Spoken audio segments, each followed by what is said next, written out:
The day my mother handed over my inheritance to my stepbrother Josh, telling me, "He needs it more than you do," I thought my world had crumbled. What she didn't know was that Grandma Caroline had been 3 steps ahead of everyone, including her own daughter. Sometimes the people who love us most see things we're too blind to notice ourselves. I'd love to know which corner of the globe you're watching from, and if this story speaks to you, make sure to subscribe. Tomorrow's video is one you absolutely can't miss. I'm Hannah, and this story begins on what should have been one of the happiest days of my life, my college graduation. Instead, it became the day I realized just how little my own mother thought of me, and how much a grandmother's love could reach beyond the grave to protect what she believed was right. The morning started like any other Saturday in May. I was rushing around my tiny apartment near campus, trying to make sure my cap sat straight and my gown wasn't wrinkled. 4 years of late nights, part-time jobs, and ramen dinners had led to this moment. I'd graduated summa cum laude with a degree in environmental engineering, something I was genuinely proud of, even if the job market looked tougher than I'd hoped. My phone buzzed with a text from Mom, Sylvia, though I'd stopped calling her that to her face years ago. "Running late, sweetheart. Traffic is horrible. We'll find you after the ceremony." Typical.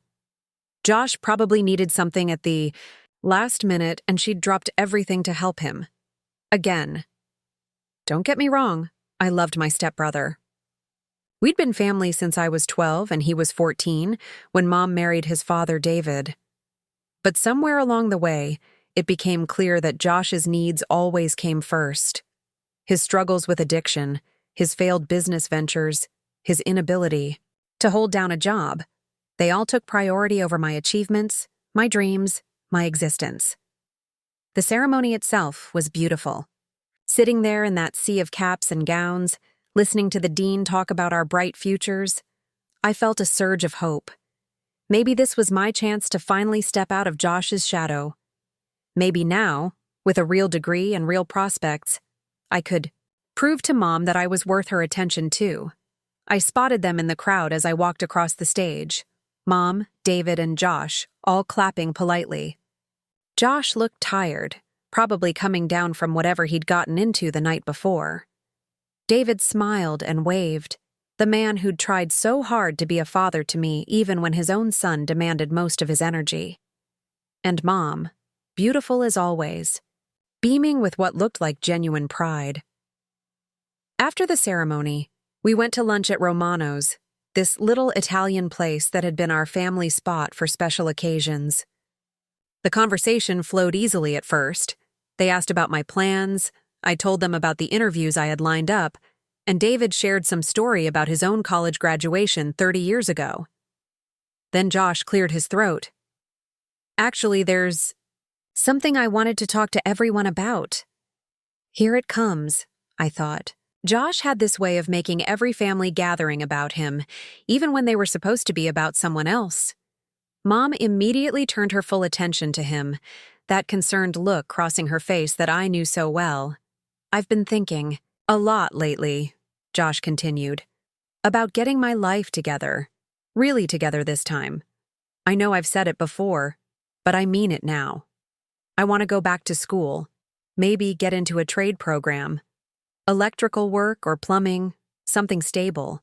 "That's wonderful, honey," Mom said, reaching across the table to squeeze his hand. "What brought this on?" Josh glanced at me, then back at Mom. "Seeing Hannah graduate today, actually, made me realize I've been wasting too much time feeling sorry for myself. I want to make something of my life, too." For a moment, I felt a flicker of warmth. Maybe this was it. Maybe Josh was finally ready to change.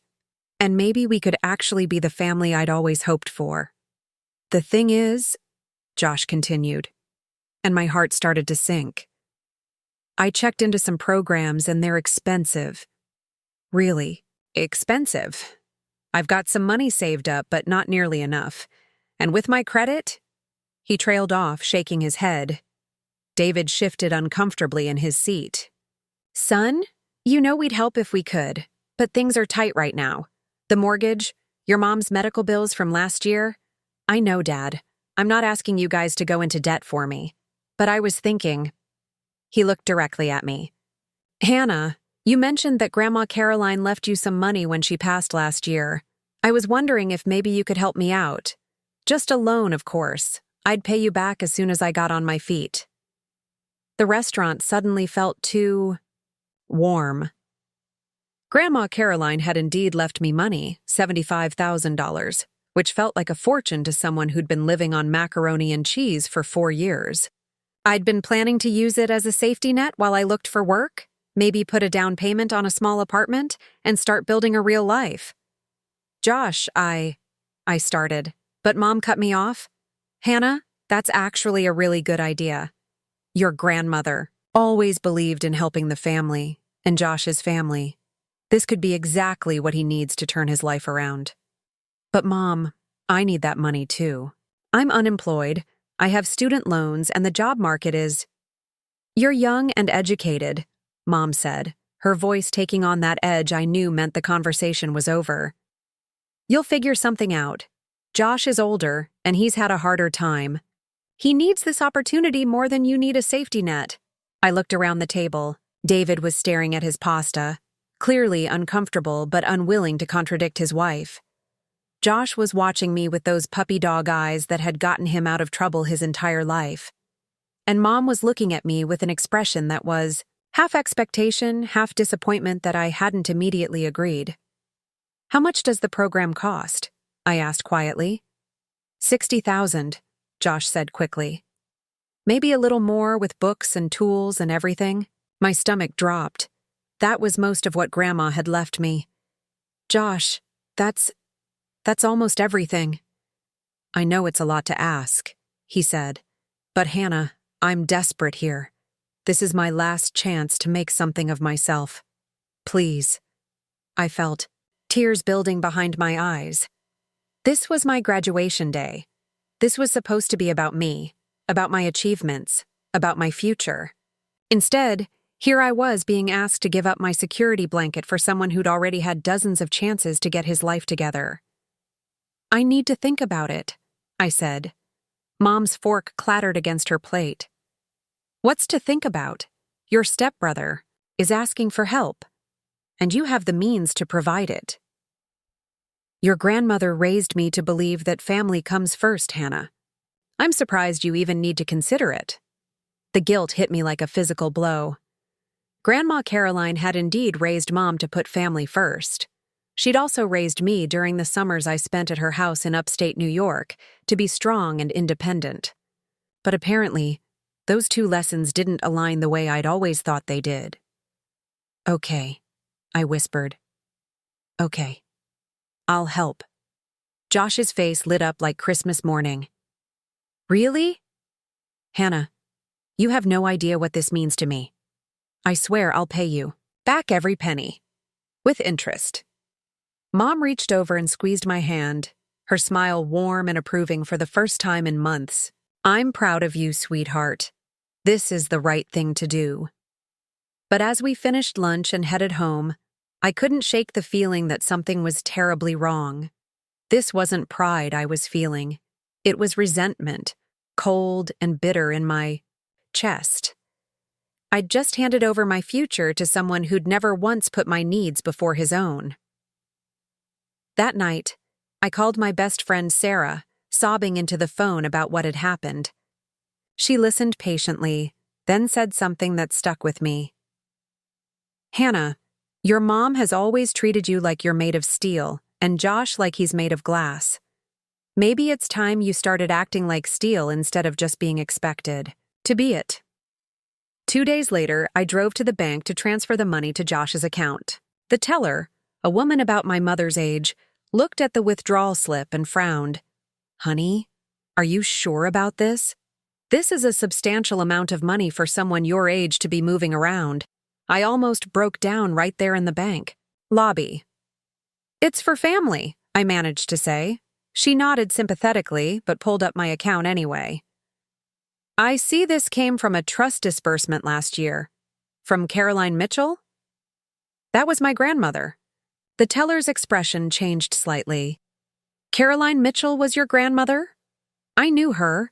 She used to come in here all the time. Sharp as a tack, that woman. Always talked about her granddaughter who was going to change the world. I smiled, despite myself. That sounds like Grandma. You know, the teller said, lowering her voice. She set up more than one account for you. This trust fund was just the first disbursement. Are you sure you want to move all of this money right now? Your grandmother was very specific about the timing of these payments. My heart stopped. What do you mean more than one account?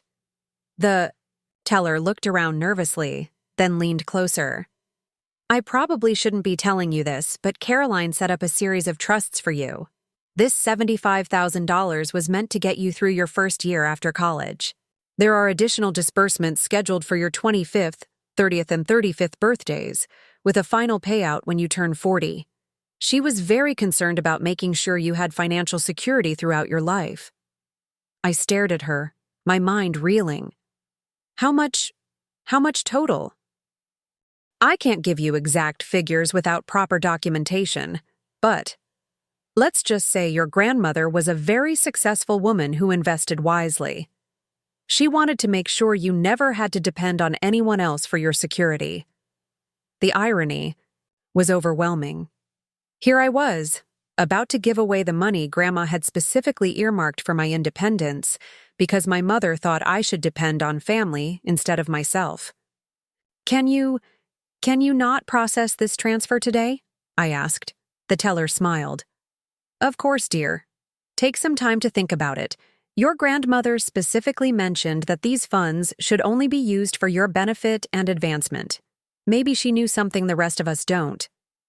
I drove home in a daze, my phone buzzing with increasingly impatient texts from Josh asking when the money would be available. How was I supposed to explain this to my family? How was I supposed to tell Mom that Grandma Caroline, the woman who'd raised her to put family first, had specifically set up her inheritance to ensure I could put myself first? A lot of love and effort went into bringing this story to life. If you're enjoying it, we'd be so grateful if you'd subscribe to our channel. Now, back to where we left off. That evening, I sat in my apartment staring at the trust documents the bank had given me, page after page of legal language. But the intent was crystal clear. Grandma Caroline had left me enough money to buy a house, start a business, travel the world, or simply live comfortably while I built my career. More than that, she'd structured it in a way that would provide security throughout my entire life. At the bottom of the final page, in Grandma's familiar handwriting, was a note. For my darling Hannah, you have a beautiful heart, but don't let anyone take advantage of it. Independence is the greatest gift I can give you. Use it wisely. Love always, Grandma Caroline. I cried for 20 minutes straight, finally understanding what Sarah had meant about being made of steel versus being expected to be steel. Grandma Caroline had seen something in our family dynamic that I'd been too close to notice. She'd known that Mom's good intentions and Josh's neediness could consume me if I let them. The next morning, I called Josh. Hey, about that money, I started. Oh, good. I was hoping you'd call. I already talked to the school, and they can hold my spot if I get the deposit in by Friday. You're literally saving my life here, Hannah. Josh, I need to tell you something. I can't give you the money. Silence on the other end of the line. Then, what do you mean you can't? You said you would. I know what I said, but I found out some things about Grandma's trust that change everything. The money isn't just sitting there for me to do whatever I want with. There are conditions. What kind of conditions? I took a deep breath. The kind that means I can't use it to fund someone else's education. I'm sorry, Josh. I really am. Hannah, you're joking, right? Please tell me you're joking. I'm not joking. I wish I could help, but I can't. This is bullshit, Josh exploded. You're just being selfish. Mom was right about you. You only care about yourself. He hung up before I could respond. 10 minutes later, my phone rang. Mom. Hannah Marie, what is this nonsense Josh is telling me about you changing your mind? "Mom, I can explain." "No, you can't explain. You made a commitment to your family, and now you're backing out because you've decided you're too good to help your brother. I am ashamed of you." "It's not like that, Mom. There are legal restrictions on how I can use the money. Grandma set up the trust in a very specific way. Don't you dare hide behind your grandmother's memory to justify your selfishness. She would be horrified to know you're using her gift to abandon your family when they need you most." But as I hung up the phone, I realized something important. Grandma Caroline wouldn't be horrified at all. She'd be proud that I was finally learning to protect myself the way she'd always hoped I would. The next few weeks were brutal. Mom stopped calling. David sent a few awkward texts trying to play peacemaker. Josh alternated between angry voicemails and guilt-tripping messages about how I'd ruined his last chance at a decent life. I started my job search in earnest, using the trust money exactly as Grandma had intended, as a safety net that allowed me to be selective about opportunities. Instead of desperate, I could afford to wait for the right position instead of taking the first offer that came along. 3 weeks after graduation, I got a call from an environmental consulting firm in Portland. They'd seen my thesis on sustainable water management and wanted to fly me out for an interview. The position was exactly what I'd dreamed of: challenging work, good pay, and the chance to make a real difference in the world. As I sat in the airport waiting for my flight to Portland, I thought about what my life might have looked like if I'd given Josh that money. I'd probably be working at some soul-crushing job just to pay the bills, stressed and resentful, watching him spend my inheritance on whatever struck his fancy this week. Instead, I was about to interview for my dream job, financially secure enough to make choices based on what I wanted rather than what I needed. My phone buzzed with a text from an unknown number. "Hannah, this is David. I wanted you to know that Josh never enrolled in that program. He's been using the money he had saved to party with his friends. I thought you should know you made the right choice. Your grandmother would be proud." I smiled. As the boarding announcement for Portland echoed through the terminal, Grandma Caroline had been right about everything: about family, about independence, and about the importance of protecting yourself even when it disappoints the people you love. But the real revelation was yet to come. What I learned about Grandma's trust was just the beginning of understanding how deeply she'd thought about our family's future, and how much she'd sacrificed to ensure I could build a life on my own terms. The story of my inheritance wasn't just about money. It was about a grandmother's wisdom reaching across generations to teach me the difference between being strong for others and being strong for myself. The Portland interview changed everything. Not just because I got the job, though landing a position with Morrison Environmental was beyond my wildest dreams, but because of what I discovered while cleaning out Grandma Caroline's house the weekend before I moved across the country. I'd been putting off dealing with her belongings for months. Mom had been after me to clear out the house so it could be sold, but every time I thought about going through Grandma's things, I found an excuse to postpone it. The house had been sitting empty since her death, and the property taxes were eating into the estate, but somehow it felt wrong to dismantle the place where I'd spent the happiest summers of my childhood. The morning I finally drove up to Millbrook, New York, the October air was crisp, and the maple trees were showing off their autumn colors. Grandma's Victorian house looked smaller than I remembered, but it still had that welcoming feel that had made it my sanctuary during those difficult teenage years when Mom and David were dealing with Josh's first stint in rehab. The key was still under the third flower pot from the left, exactly where it had always been. Grandma used to joke that burglars would never think to look in such an obvious place. As I stepped inside, the smell of lavender and old books wrapped around me like a hug. The house was exactly as she'd left it. Her reading glasses still sat on the kitchen table next to a half-finished crossword puzzle. The afghan she'd been knitting for the church bazaar was draped over her favorite armchair. It was as if she'd just stepped out to check the mail and would be back any minute. I started in the kitchen, packing dishes and appliances that could be donated. Grandma had been a practical woman who didn't accumulate clutter, so most rooms went quickly. But when I reached her bedroom, I found myself sitting on her bed, overwhelmed by the magnitude of what I was losing. Grandma Caroline hadn't just been my grandmother, she'd been my confidant, my cheerleader, and the one person in my family who truly understood me. While Mom was always focused on Josh's latest crisis, Grandma saw me. Really saw me. She'd believed in my dreams when no one else did, encouraged my love of science when other adults thought it was just a phase, and taught me that being independent wasn't selfish, it was necessary. Her dresser was full of the usual things: jewelry, scarves, old photographs. But when I pulled out the bottom drawer, I found something unexpected. A manila envelope with my name written across the front in Grandma's precise handwriting. Inside were dozens of letters, all addressed to me, but never sent. They were dated over the past 5 years, starting from when I was a freshman in college.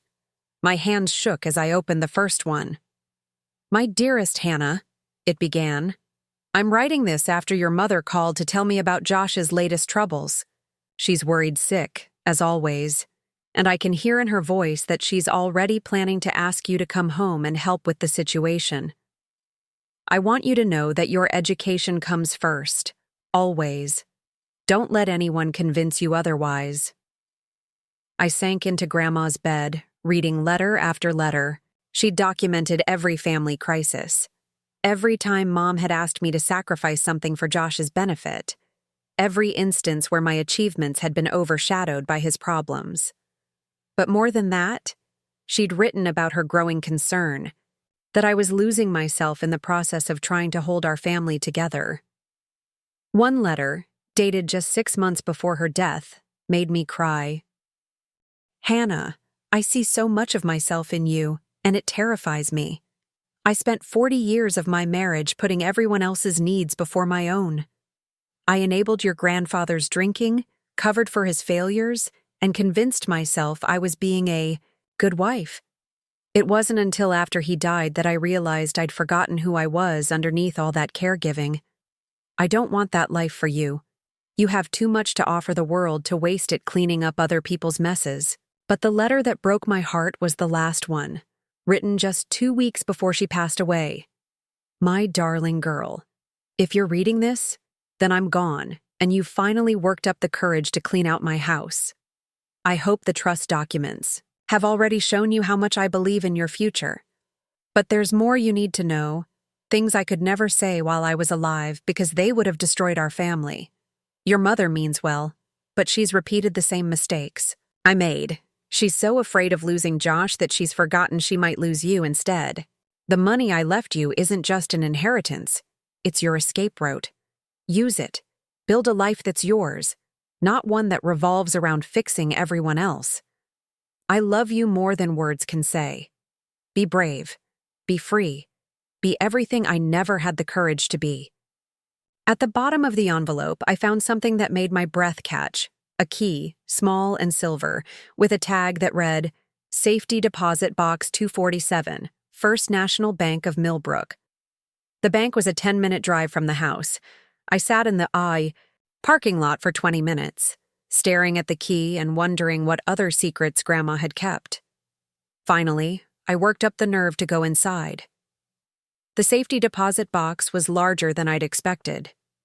Inside, I found legal documents, old photographs, and another envelope marked "For Hannah's Eyes Only." But what caught my attention first was a small leather journal, its pages filled with Grandma's careful record-keeping.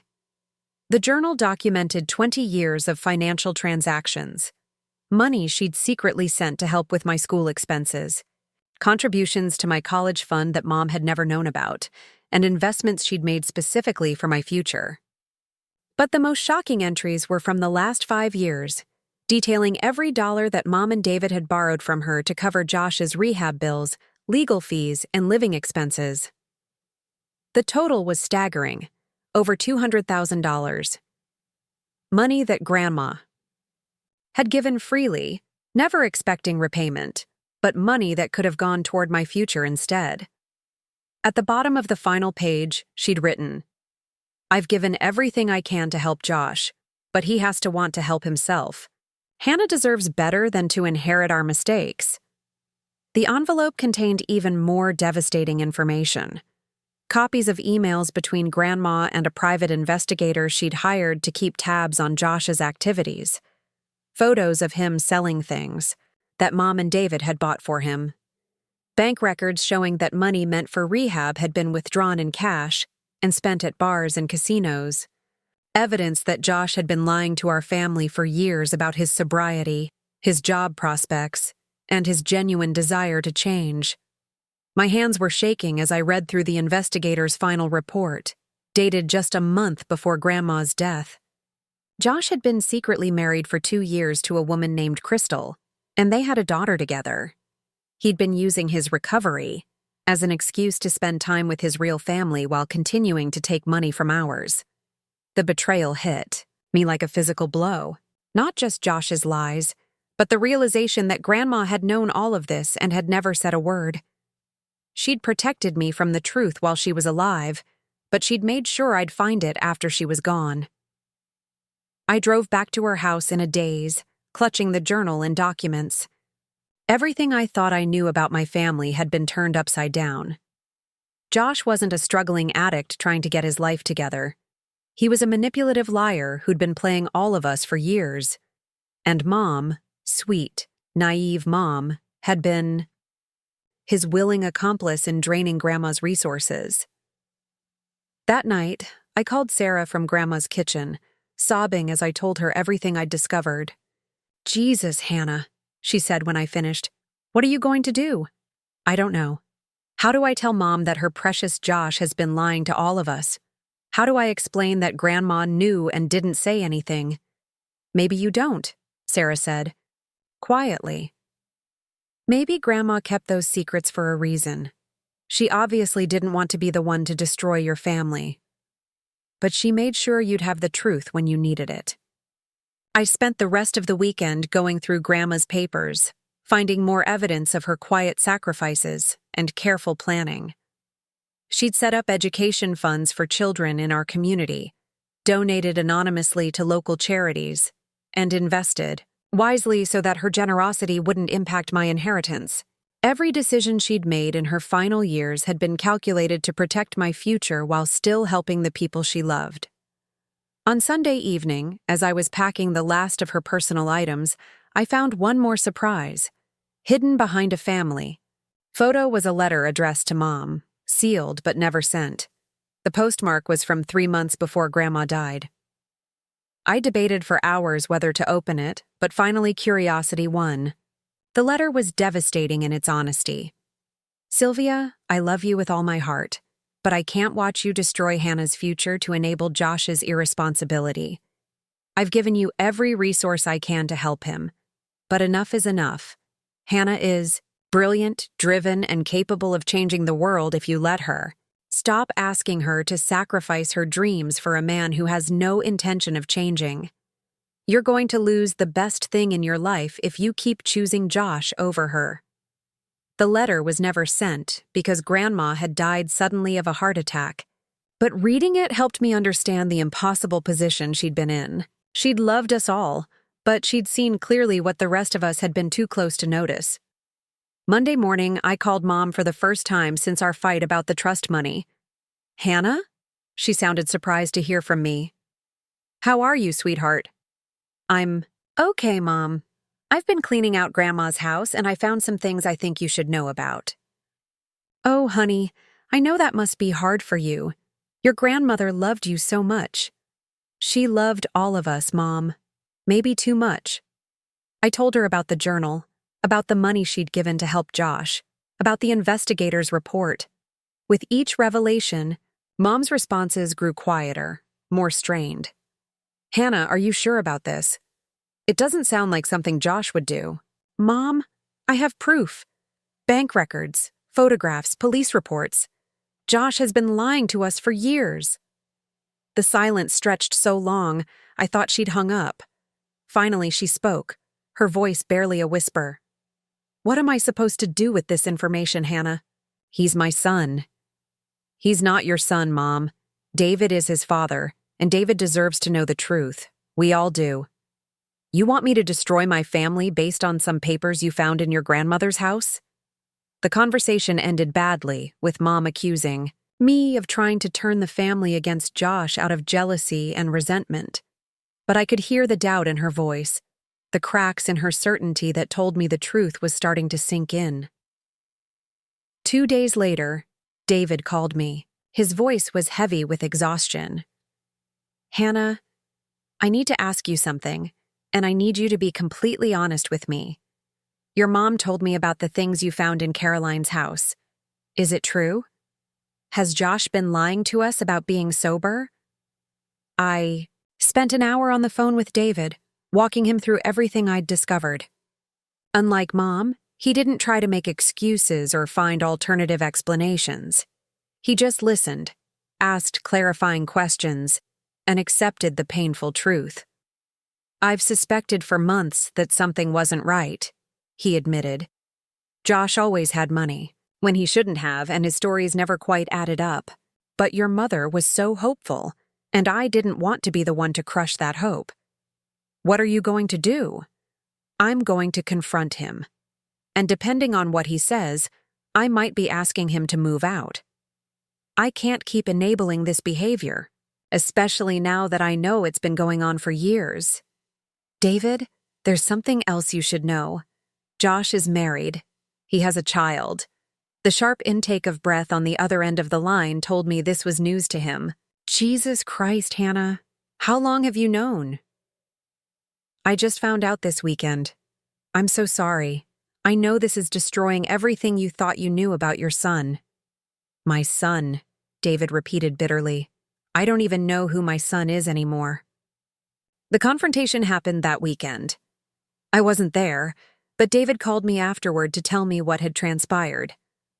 Josh had initially tried to deny everything, but when faced with the evidence from Grandma's safety deposit box, he'd finally admitted the truth. Not just about the secret family, but about the years of lies, the stolen money, the fake recovery attempts. He didn't even seem sorry, David told me, his voice broken. He was angry that we'd found out, said it was none of our business what he did with his private life. Where is he now? Gone. I told him he had 24 hours to pack his things and leave. Your mother is devastated, but I think she finally sees him for who he really is. How is she handling it? Not well. She keeps saying she failed as a mother, that she should have seen the signs. She's talking about going to therapy, which is probably a good idea. And you? David was quiet for a long moment. I'm relieved, actually. For the first time in years, I feel like I can breathe. I love Josh, but living with the constant worry, the constant drama, it was killing me, and it was killing our family. That conversation happened 3 weeks ago. Since then, Mom has called me twice. Short, awkward conversations where she's trying to rebuild a relationship she now realizes she damaged. She's started seeing a counselor who specializes in family dynamics and codependency. David has filed for divorce, not because he doesn't love Mom, but because he needs time to figure out who he is when he's not constantly putting out Josh's fires. As for Josh, he's back with his real family, probably looking for new people to manipulate and support. His lifestyle. I feel sorry for Crystal and their daughter, but I can't save them any more than I could save Josh himself. The house in Millbrook sold last week to a young family with 3 kids. I kept Grandma's garden journals and her recipe box, but everything else went to people who will love and use it. The proceeds from the sale went into my trust, just as Grandma had planned. I start my new job in Portland next Monday. I've found a small apartment near the river, and I'm looking forward to building a life that's entirely my own. The trust fund gives me the freedom to take risks, to pursue opportunities that align with my values rather than just my financial needs. But the most valuable thing Grandma left me wasn't money. It was the truth. About Josh, about our family, and about the difference between loving someone and enabling them. She spent her final years documenting our family's dysfunction, not to hurt us, but to free us from the patterns that were destroying us. Sometimes love means saying no. Sometimes it means walking away. And sometimes it means leaving behind evidence that will help the people you love find their way to healthier choices, even if you're not there to guide them through it. Grandma Caroline saved me in more ways than I ever could have imagined.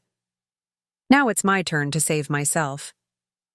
Portland welcomed me with rain, coffee shops on every corner, and the kind of fresh start I'd been dreaming about since graduation. My first 3 months at Morrison Environmental flew by in a blur of new projects, office politics I actually enjoyed, and the strange sensation of living a life where my phone wasn't constantly buzzing with family emergencies. My apartment overlooked the Willamette River, and I'd developed a morning routine of drinking coffee on my tiny balcony while watching the city wake up. It was during one of these peaceful moments in January that my phone rang with a number I didn't recognize. Hannah Mitchell? The voice was unfamiliar, professionally distant. Yes, this is Hannah. My name is Rebecca Torres.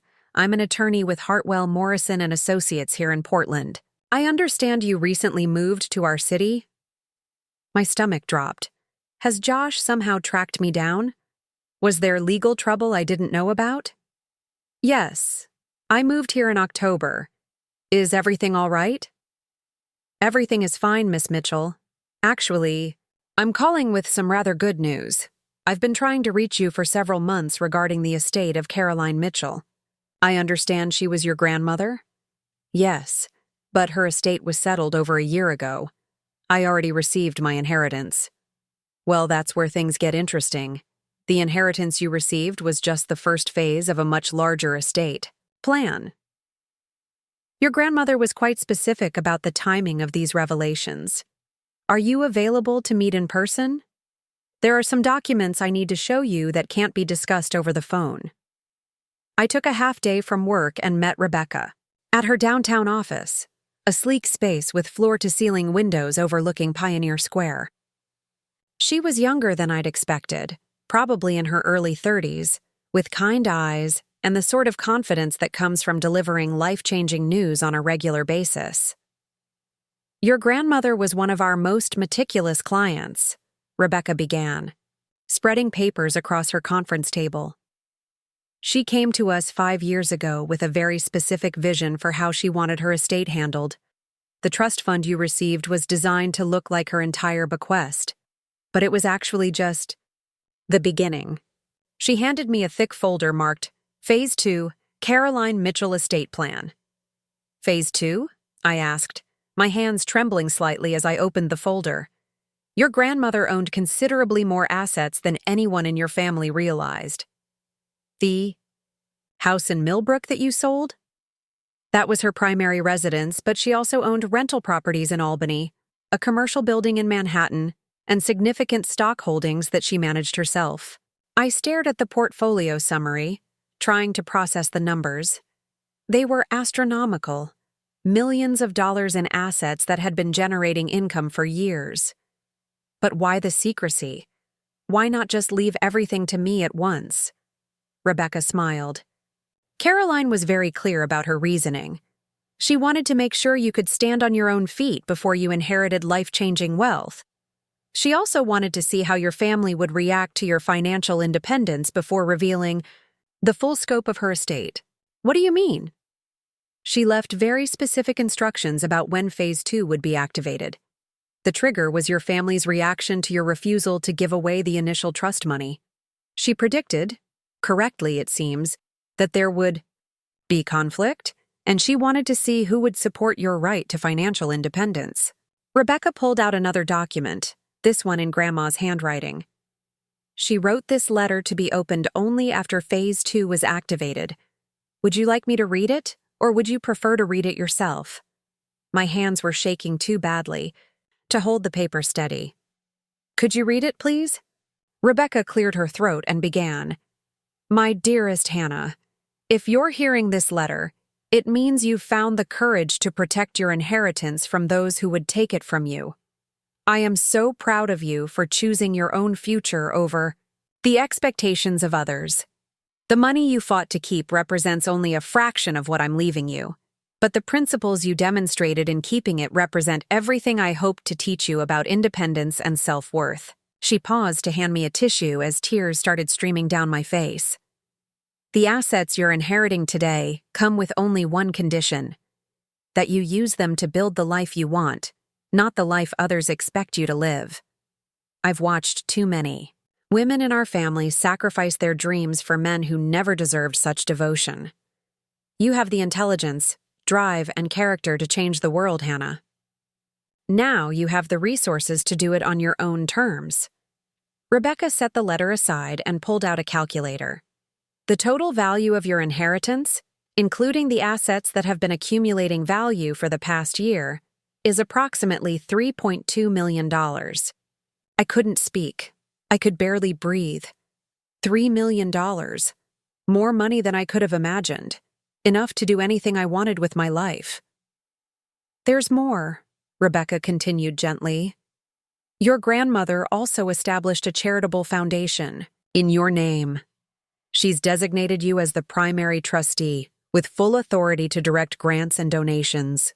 The foundation has an initial endowment of $500,000, and she's structured it so that a portion of your inheritance income will continue funding it in perpetuity.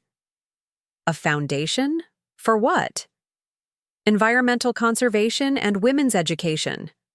She researched your interests thoroughly and decided these causes aligned with your values. However, you have complete discretion to modify the foundation's focus if you choose. I sat in that conference room for 2 hours, going through documents and trying to wrap my head around the magnitude of what Grandma Caroline had done. She hadn't just left me money. She'd created a legacy that could impact countless lives while giving me the freedom to pursue my own dreams without financial constraints. The most remarkable part was how carefully she'd planned every detail. The rental properties were managed by a company she'd handpicked, generating steady income with minimal involvement required from me. The stock portfolio was diversified and conservative, designed to provide long-term stability rather than risky growth. Even the foundation had been structured to run efficiently with professional grant administrators handling the day-to-day operations. She thought of everything, I said, still in shock. Caroline spent 2 years planning this. She interviewed multiple law firms before choosing us, researched investment strategies, even had background checks run on the property management company. She wanted to make sure you'd inherit security, not burden. That evening, I walked along the river for hours, trying to process what had happened. I called Sarah, but even she was speechless when I told her about the inheritance. Finally, I called David. Hannah, how are you settling in out there? Your mom mentioned you're loving the new job.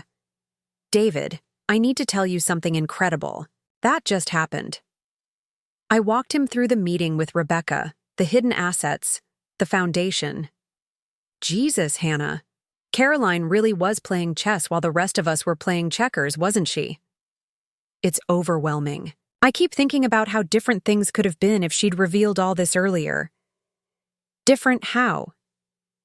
Maybe Josh wouldn't have felt so desperate for money if he'd known there was enough for everyone. Maybe Mom wouldn't have been so quick to sacrifice my inheritance if she'd understood how much thought Grandma put into it. David was quiet for a moment. Hannah, you're giving them too much credit. Josh's problems weren't about money. They were about character. And your mother's willingness to put his needs above yours wasn't about scarcity. It was about priorities. Caroline knew that. And that's why she structured things the way she did. He was right, of course. The money hadn't created our family's dysfunction. It had simply revealed it. How is Mom doing? I asked. Better, actually. The therapy is helping her understand how she enabled Josh's behavior. She's been asking about you a lot, wondering how to rebuild your relationship without making the same mistakes. And Josh? Still gone. Last I heard, he was living in Nevada with Crystal and the kid. Apparently, he's been telling people out there that his family cut him off because they're jealous of his success. I laughed bitterly. Of course he is. The ironic thing is, If he'd been honest from the beginning, if he'd just asked for help with his real family instead of lying about recovery programs, we probably would have figured out a way to support him. It was the deception that made it impossible to trust him. After I hung up with David, I spent the evening researching charitable foundations and environmental organizations. If I was going to be responsible for distributing grants, I wanted to understand the landscape and make sure Grandma's money was going to causes that would make a real difference.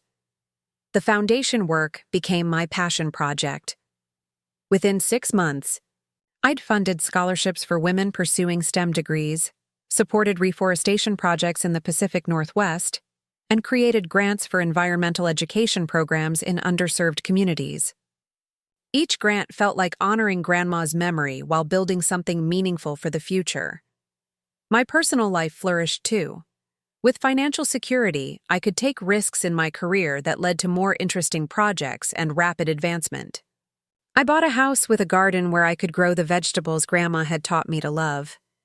I traveled to places I'd only dreamed about, sometimes for work, sometimes just for the joy of seeing the world. But the most significant change was in my relationship with my family. In July, Mom flew out to visit me in Portland. It was our first face-to-face conversation since the inheritance drama, and we were both nervous. "Your home is beautiful, Hannah," she said, standing in my kitchen and looking out at the garden. "Caroline would be so proud of what you've built here."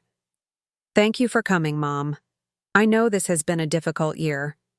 She turned to face me, and I could see the toll the past months had taken on her. She looked older, more fragile, but also somehow clearer than I'd seen her in years. "Hannah, I owe you an apology." Several apologies, actually.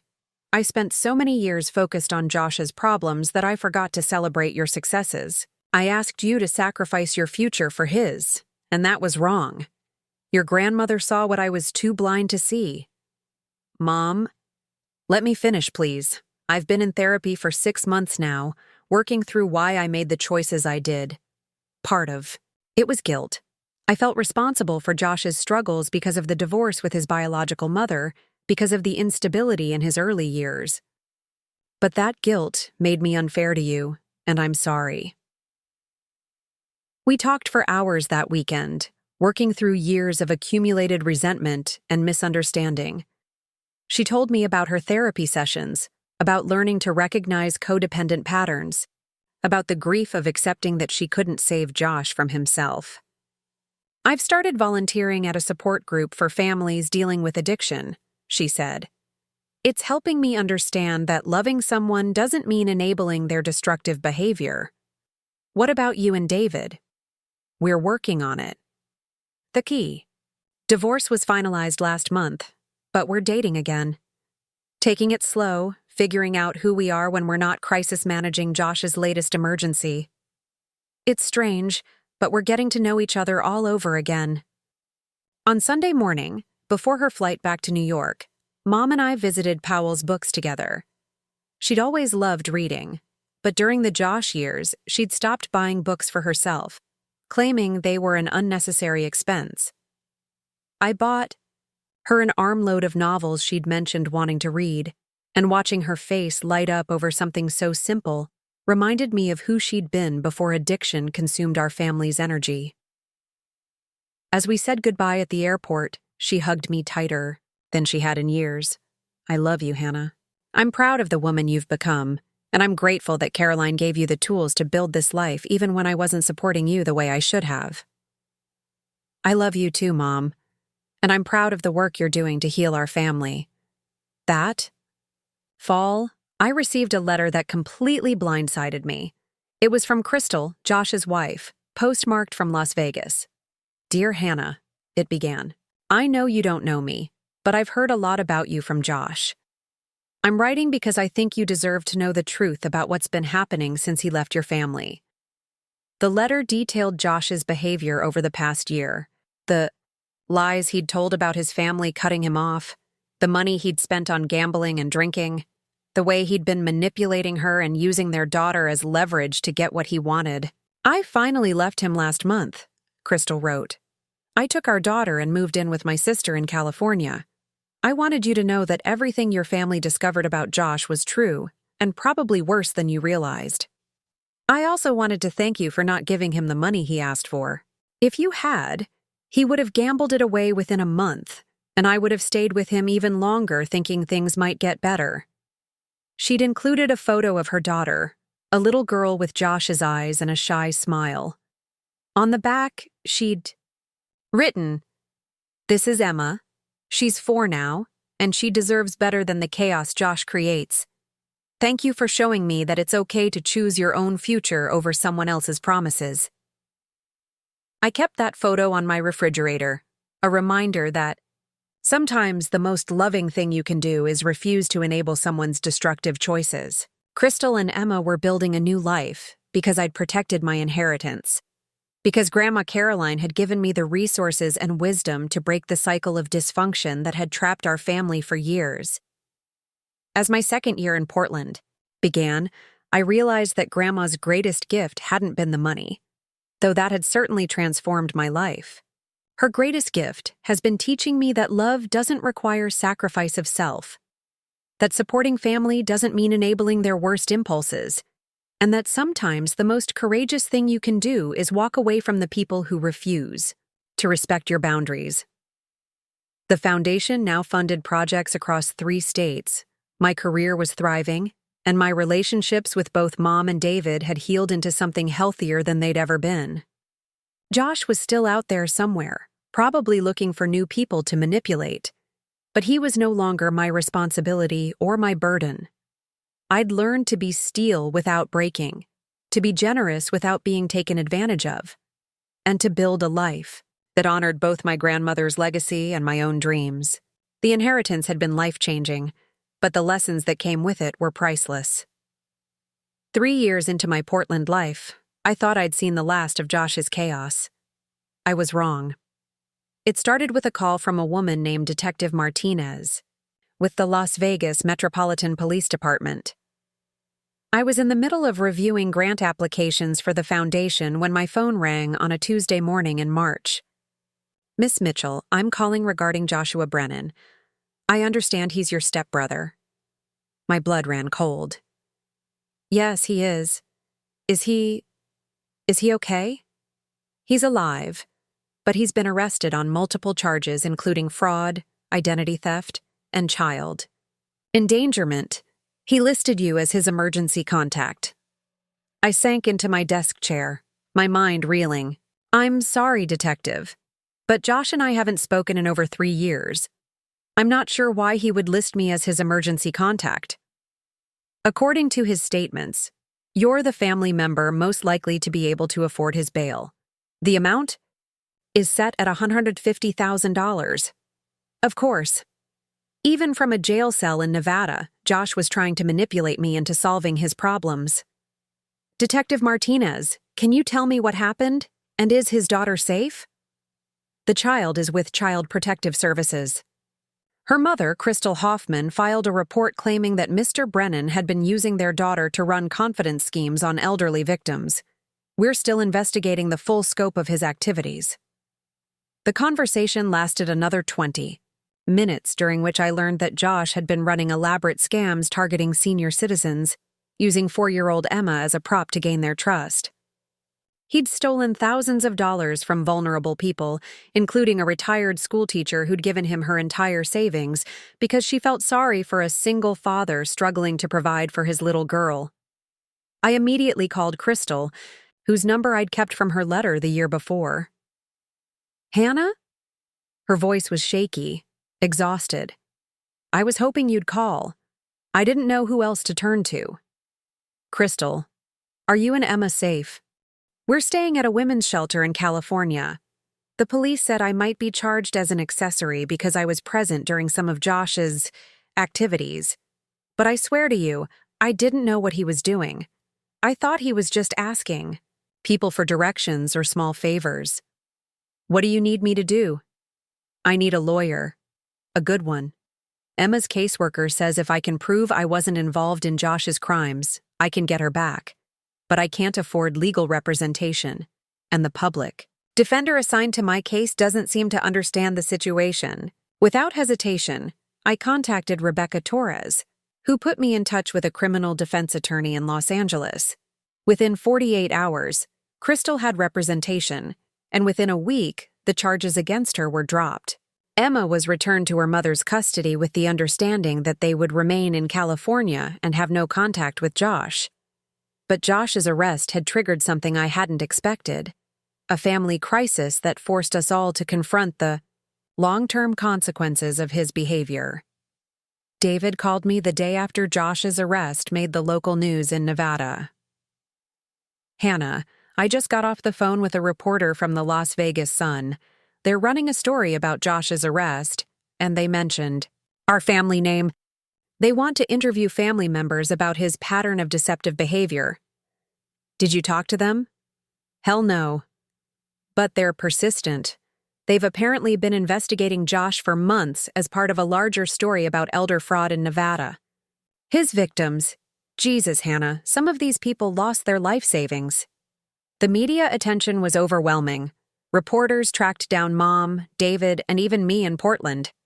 They wanted to know how long we'd known about Josh's criminal behavior, whether we'd ever suspected he was capable of elder abuse, why we'd enabled him for so many years.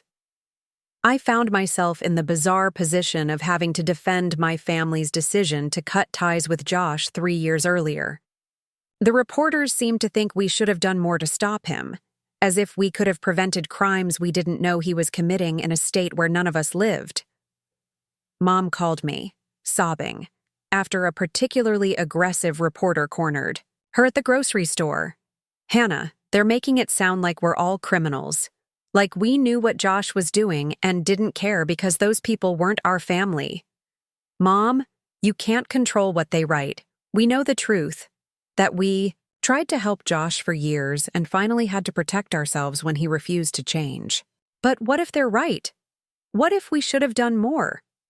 Mom, you gave Josh every opportunity to get his life together. You supported him through multiple rehab attempts, gave him money, housing, emotional support. You can't take responsibility for choices he made as an adult in another state." But the guilt was eating at her, and I could hear it in her voice. The therapy had helped her understand codependency, but it hadn't completely eliminated her instinct to take responsibility for Josh's actions. The worst part was the impact on Emma. Crystal called me a week after the story broke, devastated. "The other kids at Emma's preschool have been asking her about her daddy being on TV. She doesn't understand what's happening, but she knows something is wrong. She keeps asking when daddy is coming home.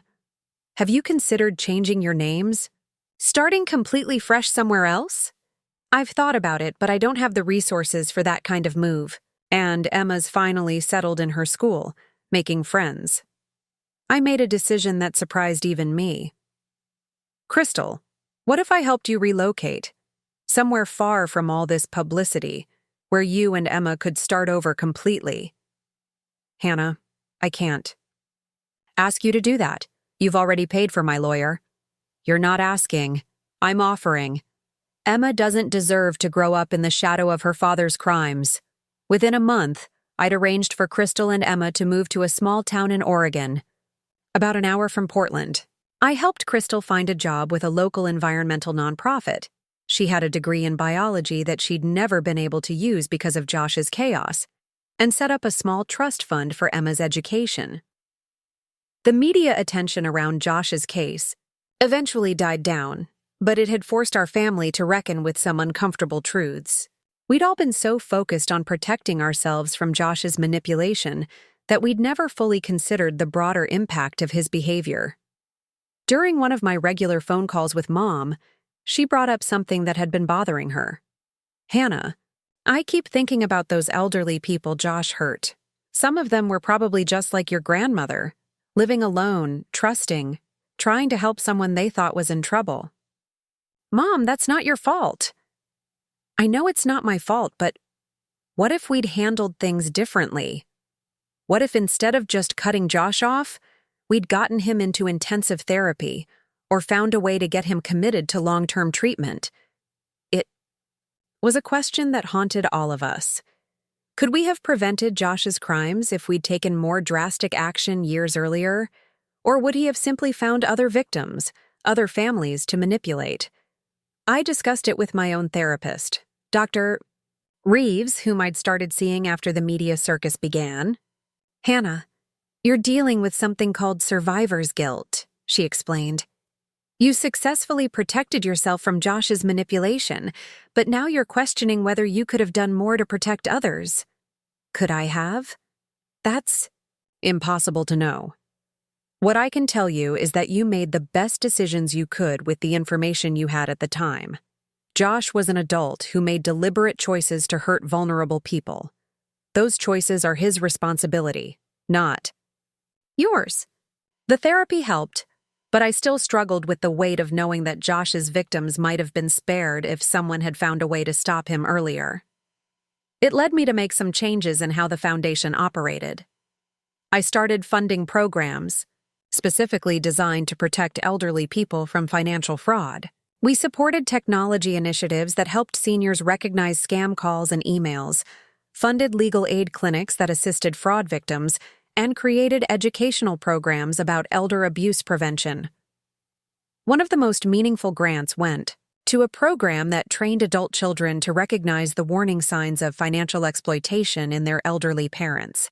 The program coordinator, a social worker named Margaret Chen, had lost her own father to a romance scam and was passionate about preventing similar tragedies. "The hardest part," Margaret told me during one of our meetings, "is that the victims often protect their abusers. They're embarrassed about being fooled, or they genuinely believe the person cares about them." "That sounds familiar," I said, thinking about my own family's long history of making excuses for Josh's behavior. Family dynamics and elder fraud have a lot in common. The same manipulation tactics, the same cycle of promises and disappointments. Sometimes the people closest to us are the ones who can hurt us most. Through the Foundation's work, I met dozens of families who'd been torn apart by fraud, addiction, and financial abuse. Their stories helped me understand that what happened with Josh wasn't unique. There are manipulative people in every community, and there are families struggling with the impossible choice between enabling their loved ones and protecting themselves. But I also met families who'd found healthy ways to set boundaries while still maintaining relationships. David and his new girlfriend, Patricia, were becoming one of those success stories. Patricia was a social worker who specialized in addiction counseling, and she'd helped David understand that loving Josh didn't require fixing him. They'd established a strict policy. They would support Josh in getting professional help, but they wouldn't provide money, housing, or other resources that could enable his destructive behavior. "It's the hardest thing I've ever done," David told me during one of his visits to Portland. But Patricia helped me see that my old approach wasn't helping Josh. It was just delaying the consequences of his choices. "How do you deal with the guilt?" "Some days are better than others. But I've learned that guilt isn't always a reliable indicator of whether you're doing the right thing. Sometimes guilt just means you're breaking an unhealthy pattern." Mom was having a harder time with the boundaries. She'd made tremendous progress in therapy, but Josh's arrest had triggered a regression in her recovery from codependency. "I know, intellectually, that I can't save him," she told me during a visit to Portland that summer. "But emotionally, he's going to prison, Hannah. My stepson is going to prison and there's nothing I can do to help him. You can visit him. You can write letters. You can be there for him when he gets out, if he's genuinely ready to change. But you can't fix this for him." I keep thinking about Emma. She's going to grow up knowing her father is a criminal. Emma is going to grow up with a mother who was brave enough to leave an abusive situation and build a better life.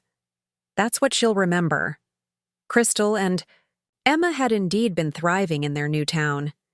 Emma was excelling in kindergarten, completely unaware of the media attention that had surrounded her father's case. Crystal had been promoted at the nonprofit and was even dating someone, a kind, stable man who treated both her and Emma with respect. "Sometimes I feel guilty about how good our life is now," Crystal confided during one of our monthly coffee meetings. "Emma asks about her daddy sometimes, and I don't know what to tell her. You tell her age-appropriate truth, that daddy made some bad choices and has to face the consequences, but that doesn't change the fact that he loves her. Do you think he does? Love her? It was a question I'd wrestled with myself.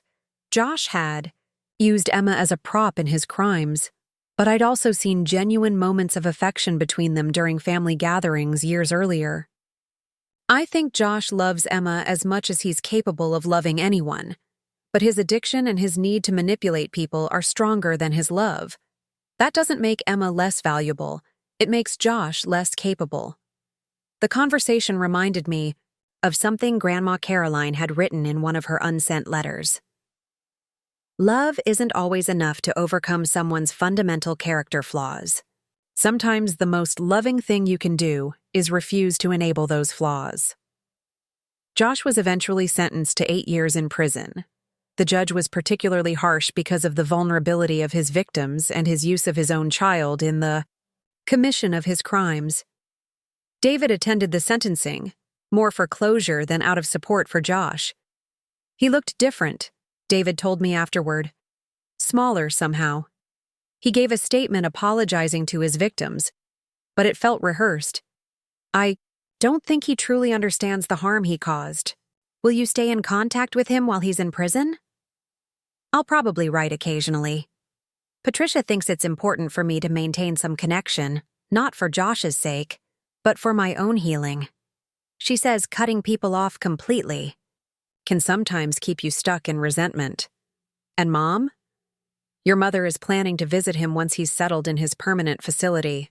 She's prepared herself for the possibility that he'll try to manipulate her into advocating for early release or providing money for his commissary account. How is she preparing for that? She's written herself a letter to read before each visit, reminding herself of his history and her commitment to healthy boundaries. Her therapist helped her create a script for when Josh makes requests she can't fulfill. The whole experience had been exhausting for our family, but it had also been oddly healing. For the first time in decades, we were all on the same page about Josh. There were no more arguments about whether we should help him, no more guilt about setting boundaries, no more enabling disguised as love. Most importantly, we'd learned that protecting ourselves from Josh's manipulation hadn't been selfish. It had been necessary. If we'd continued enabling his behavior, he might never have faced consequences serious enough to motivate real change, and his victims might still be suffering financial and emotional abuse while we made excuses for his actions. As I sat in my Portland garden that evening, watching the sunset paint the sky in shades of orange and pink, I thought about the long journey from that graduation day 4 years earlier, when Mom had asked me to give Josh my inheritance. If I'd said yes, if I'd continued the pattern of sacrificing my future for his immediate needs, none of us would be where we were today. Josh would probably still be manipulating vulnerable people, just with better funding. Crystal and Emma would still be trapped in an abusive situation. Mom would still be enabling destructive behavior while calling it love. And I would still be living paycheck to paycheck, unable to help anyone because I'd given away my own security. Grandma Caroline had seen all of this coming. She'd known that real love sometimes looks like saying no, that healthy families require boundaries, and that enabling someone's worst impulses isn't kindness. It's cruelty disguised as compassion. The foundation had distributed over $1 million in grants, protecting elderly people from fraud, supporting women leaving abusive relationships, and funding environmental projects that would benefit future generations. None of that would have been possible if I'd given Josh my inheritance money. Sometimes the most generous thing you can do is refuse to be generous to people who would waste your generosity. Sometimes protecting your own resources is the only way to ensure you'll have something valuable to offer the people who truly deserve your help. As I watched the stars appear in the darkening sky, I felt a deep sense of peace. The chaos of Josh's arrest and conviction was behind us. Our family had emerged stronger and healthier, and Grandma Caroline's legacy continued to grow, touching lives she'd never even known existed. The inheritance had given me financial freedom, But the wisdom that came with it had given me something even more valuable: the ability to love people without losing myself in the process.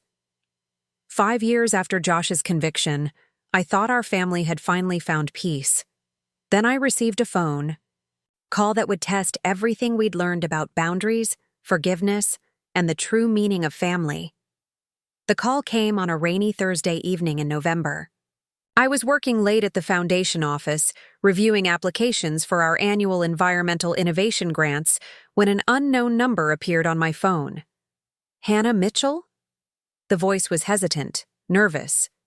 Yes, this is Hannah. My name is Dr. Sarah Kellerman. I'm a physician at University Medical Center in Las Vegas. I'm calling about Joshua Brennan. You're listed as his emergency contact. My heart sank. What happened? Is he hurt? Mr. Brennan was brought to our emergency department 3 days ago, after collapsing in his cell. We've run extensive tests, and I'm afraid the results are quite serious. He has stage 3 pancreatic cancer that has spread to his liver. The words hit me like a physical blow. Whatever I'd expected from a call about Josh, it wasn't this. How long does he have? Without treatment, perhaps 6 to 8 months. With aggressive treatment, we might extend that to 12 to 18 months. But Mr. Brennan has refused treatment. He's requested to speak with you. I sat in my office chair, staring out at the Portland skyline, trying to process what I'd just heard. Josh was dying. Josh, who had caused so much pain and chaos, who had manipulated and hurt so many people, was facing his mortality in a prison hospital room. Dr. Kellerman, I need to be honest. Josh and I haven't spoken in over 5 years. We've had a complicated relationship. I understand. Family dynamics can be challenging, especially when someone is incarcerated. But Mr. Brennan has been asking for you specifically. He says he has things he needs to tell you before he dies. I agreed to visit, though I wasn't sure why. Maybe it was curiosity. Maybe it was some lingering sense of family obligation. Or maybe it was the knowledge that Grandma Caroline would have wanted me to face this moment with grace, even if Josh hadn't earned it. I flew to Las Vegas the next weekend. The prison hospital was a grim place. Sterile white walls, the constant sound of security doors closing, and the smell of disinfectant that couldn't quite mask the underlying odor of human desperation. Josh looked nothing like the man I remembered. Prison had aged him badly, but the cancer had transformed him into someone almost unrecognizable. He'd lost at least 50 pounds. His skin had a grayish pallor, and his eyes had a hollow quality that spoke of someone who'd finally run out of schemes and manipulation tactics. Hannah. His voice was barely above a whisper. You came. I sat, in the plastic chair beside his bed, unsure what to say. The doctor said you wanted to talk to me. I'm dying. He said it matter-of-factly, without self-pity or drama. I know you probably think I deserve it. I don't think anyone deserves cancer, Josh. Even someone like me? He turned his head to look at me directly. Someone who hurt so many people? Someone who used his own daughter to steal from old people? Was quiet for a moment, studying his face. There was something different about him. Not just the physical deterioration, but something in his expression that I'd never seen before. Genuine remorse. Why did you ask me to come, Josh? Because you're the only person in our family who ever saw me clearly. Mom always made excuses for me. David always hoped I'd change. But you knew exactly who I was, and you protected yourself from me. I hated you for that, but I also respected it. I never hated you, Josh. I hated your choices. I know. That's why I needed to talk to you. He shifted uncomfortably in his bed, wincing with pain.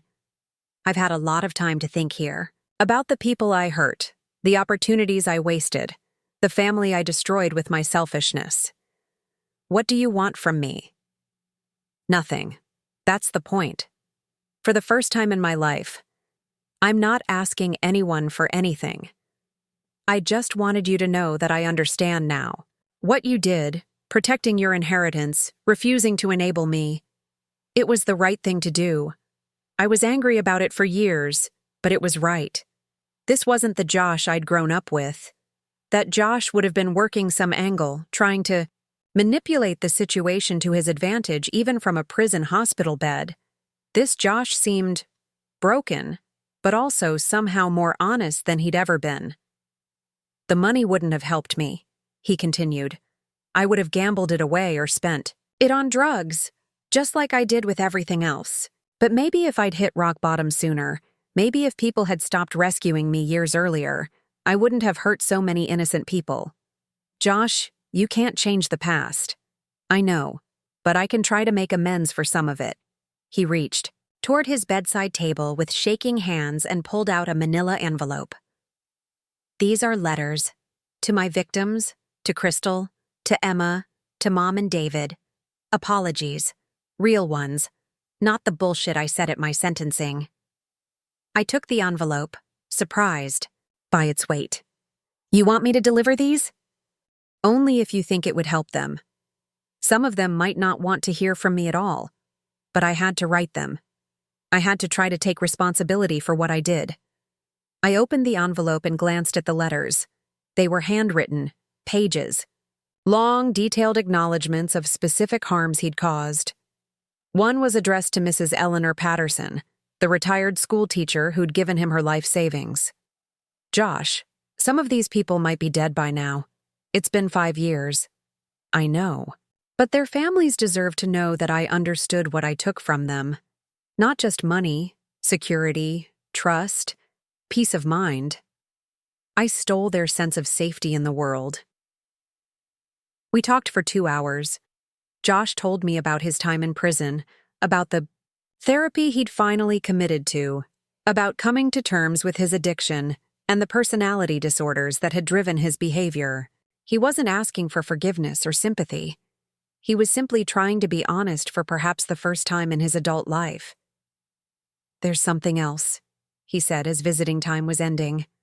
I've been in contact with Crystal through the prison social worker. I signed away my parental rights to Emma 6 months ago. I looked at him in surprise. Why? Because she deserves better than having a convicted felon for a father. Crystal's boyfriend, Marcus, I think his name is, he wants to adopt Emma. Give her a clean start with a clean name. I'm not going to stand in the way of that. That must have been a difficult decision. It was the first unselfish thing I've done regarding Emma. Maybe the first unselfish thing I've done. Period. He paused, struggling with emotion. Will you tell her about me someday, when she's old enough to understand? Not the details of my crimes, but that I loved her? That I was just too broken to be the father she deserved? I promised I would, though I wasn't sure how I'd keep that promise. Emma was now 9 years old, thriving in her new life, calling Marcus Daddy, and barely remembering the chaos of her early years. The flight back to Portland was one of the longest of my life. I kept thinking about the man I'd just visited, how different he was from Josh who'd tried to manipulate me out of my inheritance 5 years earlier. Was this transformation genuine, or was it just another performance designed to ease his conscience as he faced death? I called Dr. Reeves and scheduled an emergency session to process what had happened. It sounds like you're struggling with whether to trust this apparent change in Josh, she observed. Exactly.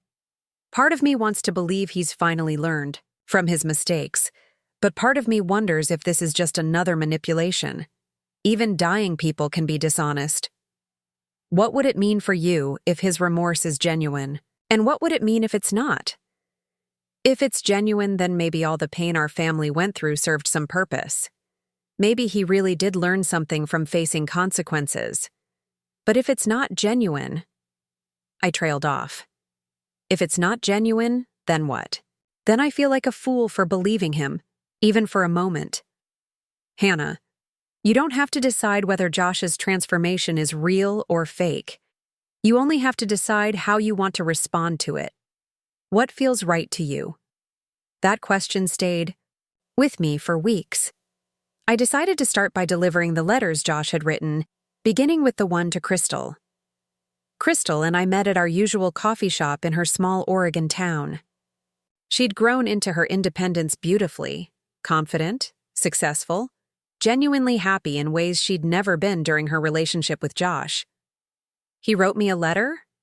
She seemed more curious than upset. He's dying, Crystal. Pancreatic cancer. He wanted to apologize to the people he hurt. She read the letter silently, her expression shifting from skepticism to surprise to something that looked like relief. This is different, she said finally. This isn't the Josh I knew. He's not asking for anything, not making excuses, just taking responsibility. Do you think it's genuine? I think it doesn't matter. Whether he means it or not, reading this helps me. It acknowledges things that happened, things that hurt me and Emma. I needed to hear that he knew his behavior was wrong. What about Emma? He asked me to tell her about him someday. Crystal was quiet for a long moment. Marcus and I have been planning to tell Emma the truth about her biological father when she turns 18. We've saved newspaper articles about his arrest, photos from when she was little, things that will help her understand her history. If Josh's letter is part of that conversation, it might actually help her make sense of why her early childhood was so chaotic. Over the following months, I delivered letters to 3 of Josh's elderly victims, whose families I was able to locate. The responses varied dramatically. Mrs. Patterson's daughter was grateful for the acknowledgement of harm done to her mother, who had indeed passed away 2 years earlier. Another family was angry that Josh was bothering them again, even from prison. The third family chose not to respond at all, but the most difficult letter to deliver was the one addressed to Mom. I drove to her apartment in Albany, where she'd moved after selling the family house. She was doing well, still in therapy, volunteering, with addiction support groups, and in a healthy relationship with David, who had moved in with her 6 months earlier. A letter from Josh? Her hands trembled as she took the envelope. Is he asking for money for the commissary? Because I've been very clear with the prison social worker that I can't. Mom, just read it. It's not what you think. She read it at her kitchen table while I made tea, her expression cycling through confusion, sorrow, and something that looked like the grief she'd never been allowed to feel while Josh was actively destroying their lives. He says he's sorry, she whispered. He says he knows he made my life hell, and he's sorry. He's dying, Mom. He has maybe 6 months left. She broke down then, sobbing in a way I hadn't seen since David had asked Josh to leave 5 years earlier. But these weren't tears of guilt or self-blame. They were tears of genuine mourning for the son she'd never really had, the relationship that had never been healthy, the years she'd spent hoping for a transformation that had only come when it was too late to matter. I want to see him, she said when she could speak again. Before he dies, I want to see him. David was supportive of Mom's decision to visit Josh, though he chose not to go himself. I made my peace with who Josh is years ago, he told me. Your mother needs to make hers. Mom flew to Las Vegas the following week. When she returned, she seemed lighter somehow, as if a weight she'd been carrying for decades had finally been lifted.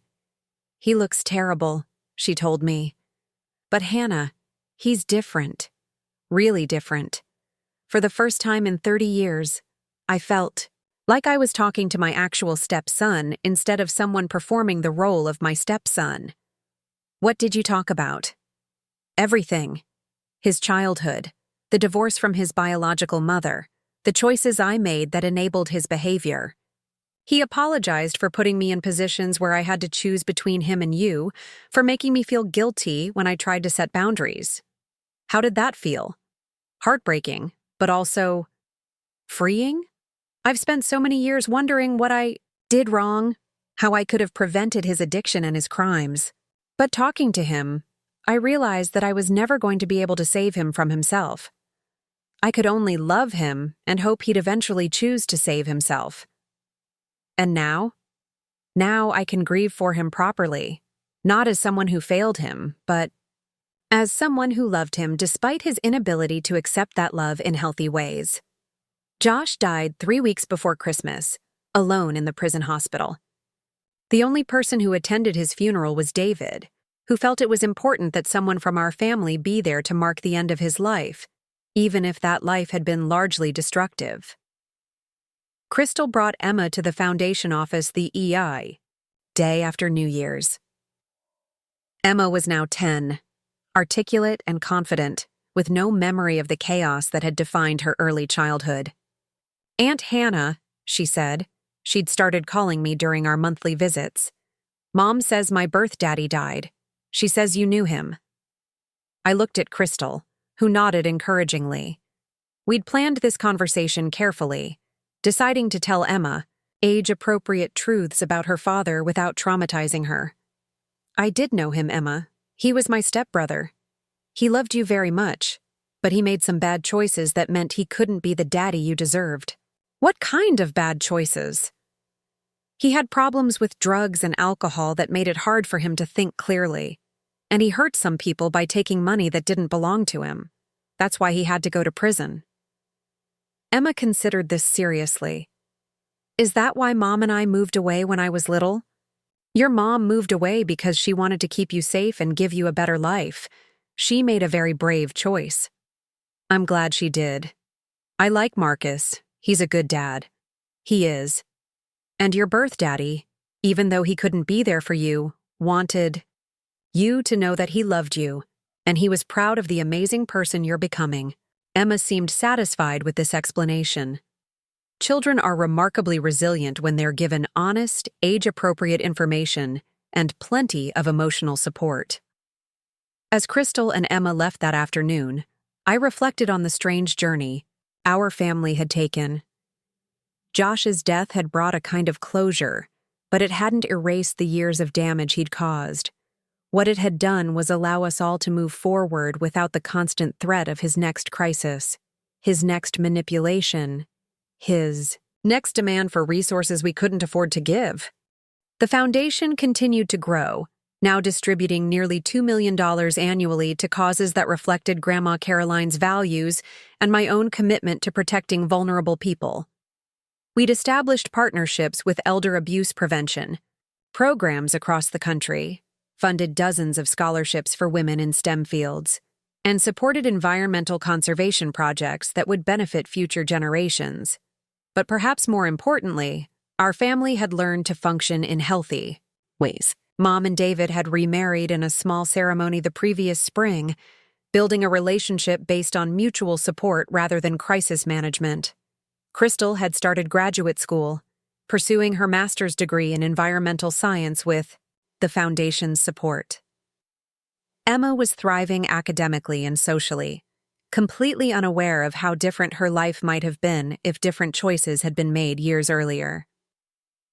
As I sat in my office that evening, looking at the photo Emma had drawn for me, a picture of our chosen family that included me, Mom, David, Crystal, Marcus, and herself, I thought about the legacy Grandma Caroline had really left me.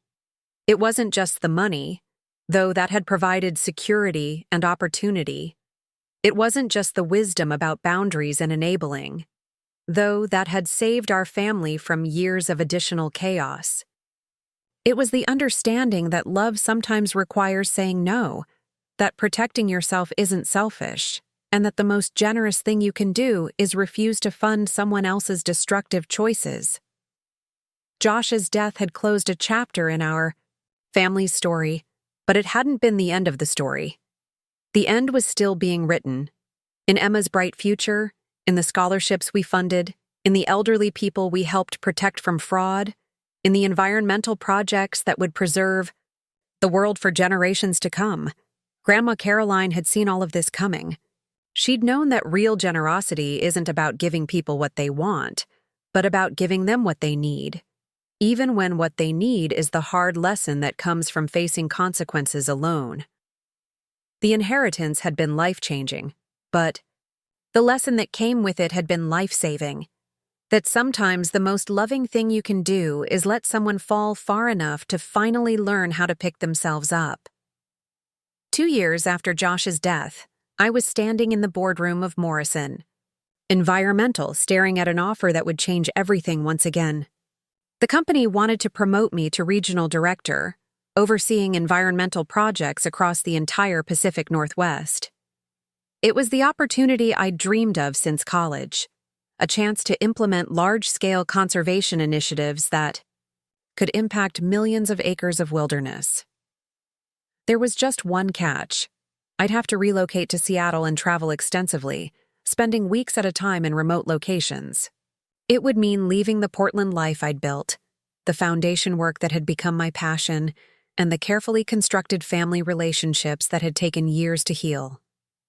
Hannah, you don't have to decide today. My boss, Marcus Chen, said as I continued to stare at the contract. But we need an answer by the end of the month. This position could put you on track to be our next vice president of conservation. I took the contract home that evening, spreading it across my kitchen table next to a stack of foundation grant applications that needed reviewing. The irony wasn't lost on me. I was facing the same kind of choice Grandma Caroline had once made, between personal fulfillment and family responsibility. My phone rang as I was making dinner. It was Emma, now 12 and in her first year of middle school. "Aunt Hannah, guess what happened at school today?" "Tell me everything," I said, settling into my favorite chair with a cup of tea. "We had to do presentations about someone who inspires us, and I talked about you in the foundation. Mrs. Rodriguez says we might be able to do a field trip to visit one of your environmental projects." "That's wonderful, Emma. What did you tell them about the foundation?" "I told them about how you help protect forests and rivers, and how you give scholarships to women who want to be scientists like me. And I told them about how you helped my mom go back to school." Emma's enthusiasm was infectious, but it also highlighted the dilemma I was facing. The foundation had become more than just a way to honor Grandma Caroline's memory. It had become a central part of multiple lives, including my own. The next morning, I called Rebecca Torres to discuss the legal and financial implications of potentially moving to Seattle. "The foundation is structured to operate independently of your location," Rebecca reminded me. "You have an excellent program director in Maria Santos, and the board of trustees can handle day-to-day operations. But I sense there's more to this decision than logistics." "The foundation has become my life's work, Rebecca. I'm not sure I'm ready to step back from hands-on involvement." "Your grandmother faced similar decisions throughout her life. She chose to prioritize building wealth and security over immediate gratification. Maybe this career move is another form of investment in your future ability to make even larger impacts." That afternoon, I drove to Crystal's town for our monthly coffee date. She was finishing her master's thesis on watershed restoration, a project that had received partial funding from the foundation. "You look stressed," she observed as soon as I sat down. "What's going on?" I told her about the job offer, about the opportunity it represented, and about my reluctance to leave the foundation work that had given my life such meaning. "Hannah, do you remember what you told me when I was scared to leave Josh and start over?" "Remind me." "You said that sometimes the most courageous thing you can do is bet on your own potential, even when it means leaving behind what feels safe and familiar." This feels different, though. The foundation isn't just about me anymore.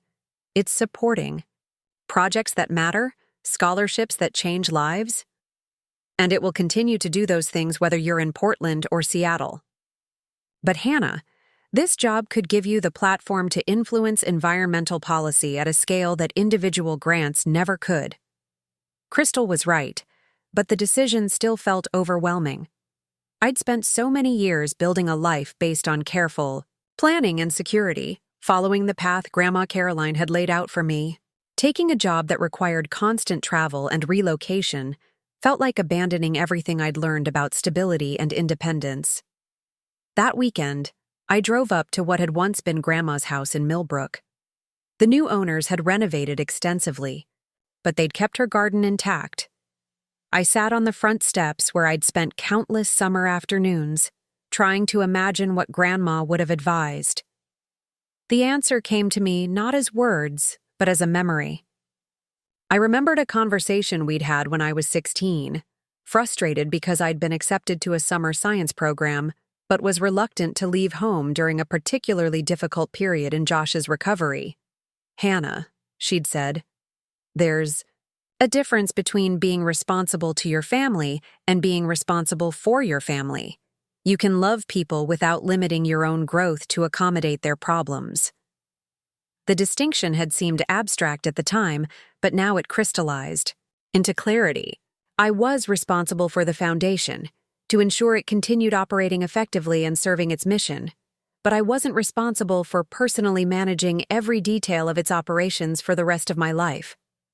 I called Marcus Chen the following Monday morning. "I'll take the position," I said, "but I need to negotiate some terms. I want to maintain my role as foundation chair, which means I'll need flexibility for quarterly board meetings and annual grant-making reviews." "That's completely reasonable.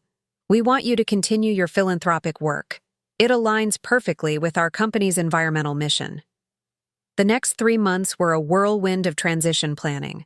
I worked with Maria Santos to expand the foundation's staff, hiring additional program officers who could manage day-to-day operations. I coordinated with Rebecca to establish better systems for remote board participation. Most importantly, I spent time with each of the scholarship recipients and key grantees, ensuring they understood that the Foundation's mission and funding priorities would remain unchanged.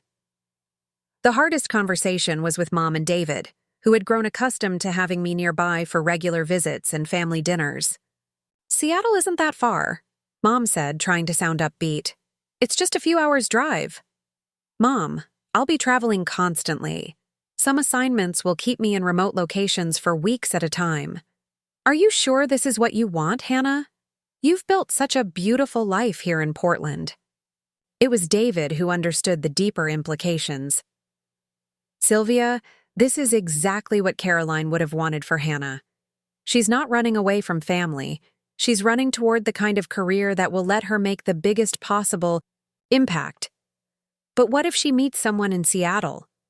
What if she decides to stay there permanently? Then we'll be happy for her, and we'll visit as often as we can. Hannah has given us 5 years of regular family time, which is more than we had any right to expect after everything that happened with Josh." The conversation revealed something I hadn't fully recognized: Mom's lingering fear that I would disappear from her life the way Josh had, albeit for very different reasons. We spent the next hour talking about communication strategies and visit schedules, planning ways to maintain our relationship across the distance. Crystal and Emma threw me a farewell party at their house, inviting several of the scholarship recipients and their families. It was a small gathering, but it felt like a celebration of everything the Foundation had accomplished in its first 5 years of operation. "I have something for you," Emma said, handing me a carefully wrapped package. Inside was a leather-bound journal with adventure log embossed on the cover. "It's for writing about all the places you'll go and all the important work you'll do," Emma explained. "And maybe someday I can read it and learn about being brave like you." The gift moved me more than I expected. Emma had been just 4 years old when I'd first refused to give Josh my inheritance, setting in motion the chain of events that had led to this moment. Now she was old enough to understand that courage sometimes looks like saying no to immediate pressures in favor of long-term principles. My first assignment as regional director took me to the Olympic Peninsula, where we were coordinating with federal agencies and tribal governments to restore salmon habitat along 3 major river systems. The work was exactly what I'd hoped for: complex, meaningful, and requiring the kind of systems thinking that had drawn me to environmental science in the first place. But what surprised me was how naturally the Foundation work integrated with my new responsibilities.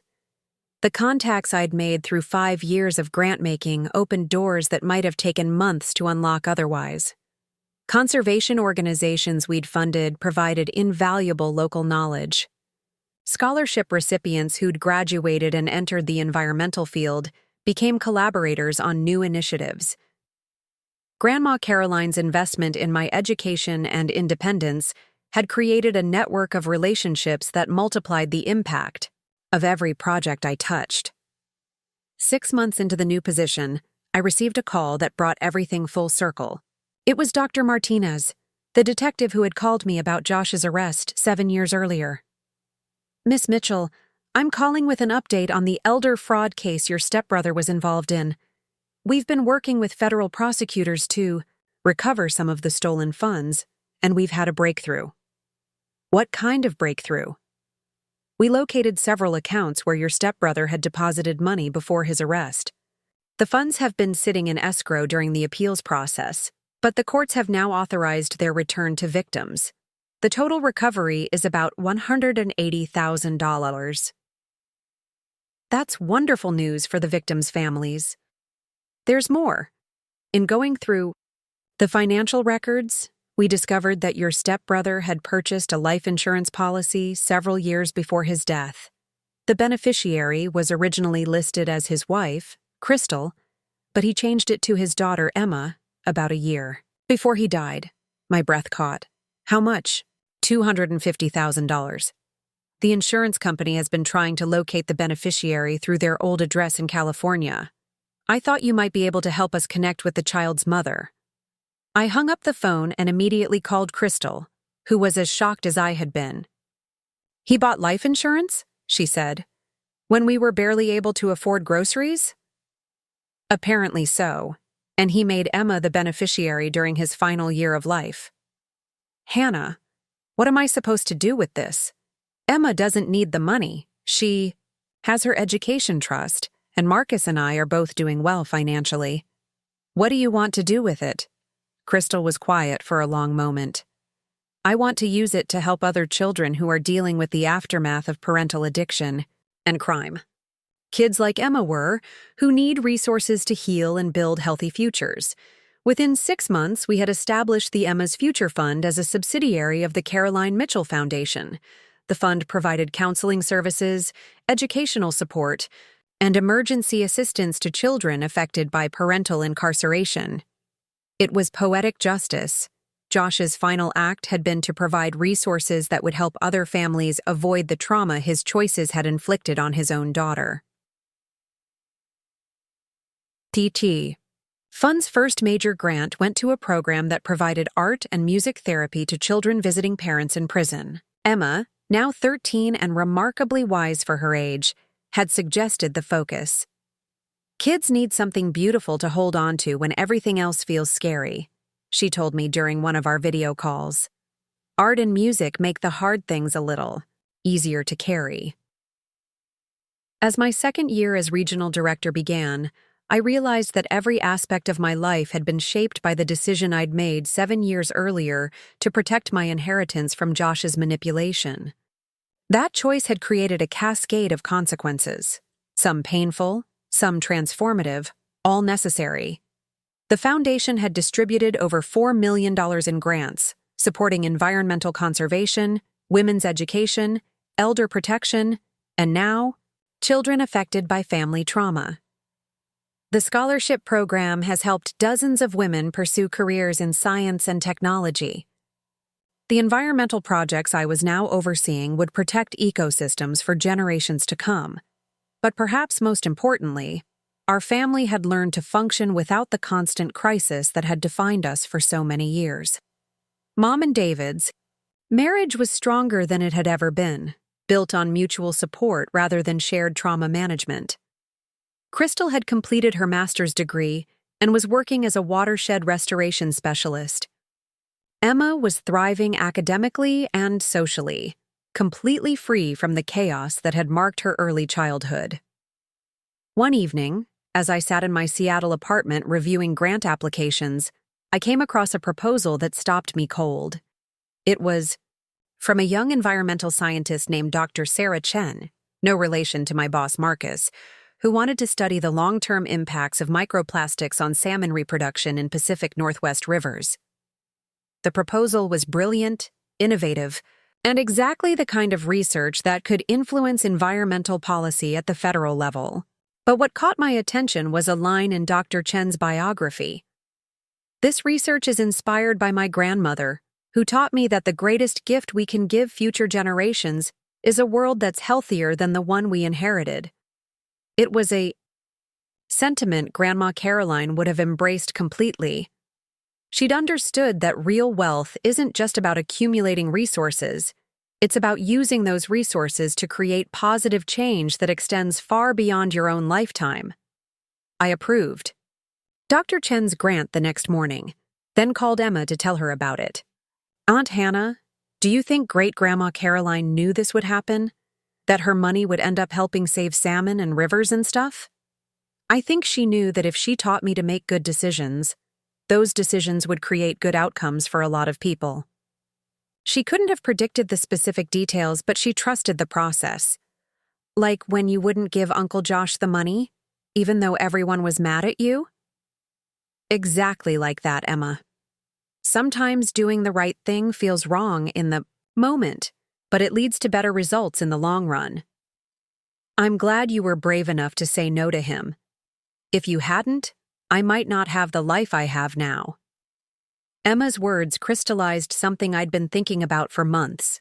The inheritance hadn't just given me financial freedom, it had taught me that love sometimes requires difficult choices, that protecting your resources isn't selfish if you use them wisely, and that the most generous thing you can do is refuse to enable someone else's destructive patterns. Grandma Caroline had understood that true legacy isn't about making people comfortable. It's about giving them the tools to make meaningful choices. She'd given me money, but more importantly, she'd given me permission to prioritize my own future and the ability to help others do the same. As I finished reviewing grant applications that evening, I thought about the ripple effects of her wisdom. Every scholarship recipient who pursued a career in science, every environmental project that protected habitat, every child who received counseling through Emma's Future Fund, all of it traced back to an elderly woman's decision to structure her inheritance in a way that would teach her granddaughter the difference between enabling and empowering. The inheritance had been life-changing, but the lesson that came with it had been world-changing. Sometimes the most loving thing you can do is say no to the wrong things, so you can say yes to the right ones. Looking back, I realized that the story had never really been about money at all. It had been about learning to trust yourself, to set boundaries with people you love, and to use whatever resources you have, financial, emotional, or otherwise, in ways that create positive change rather than perpetuating dysfunction.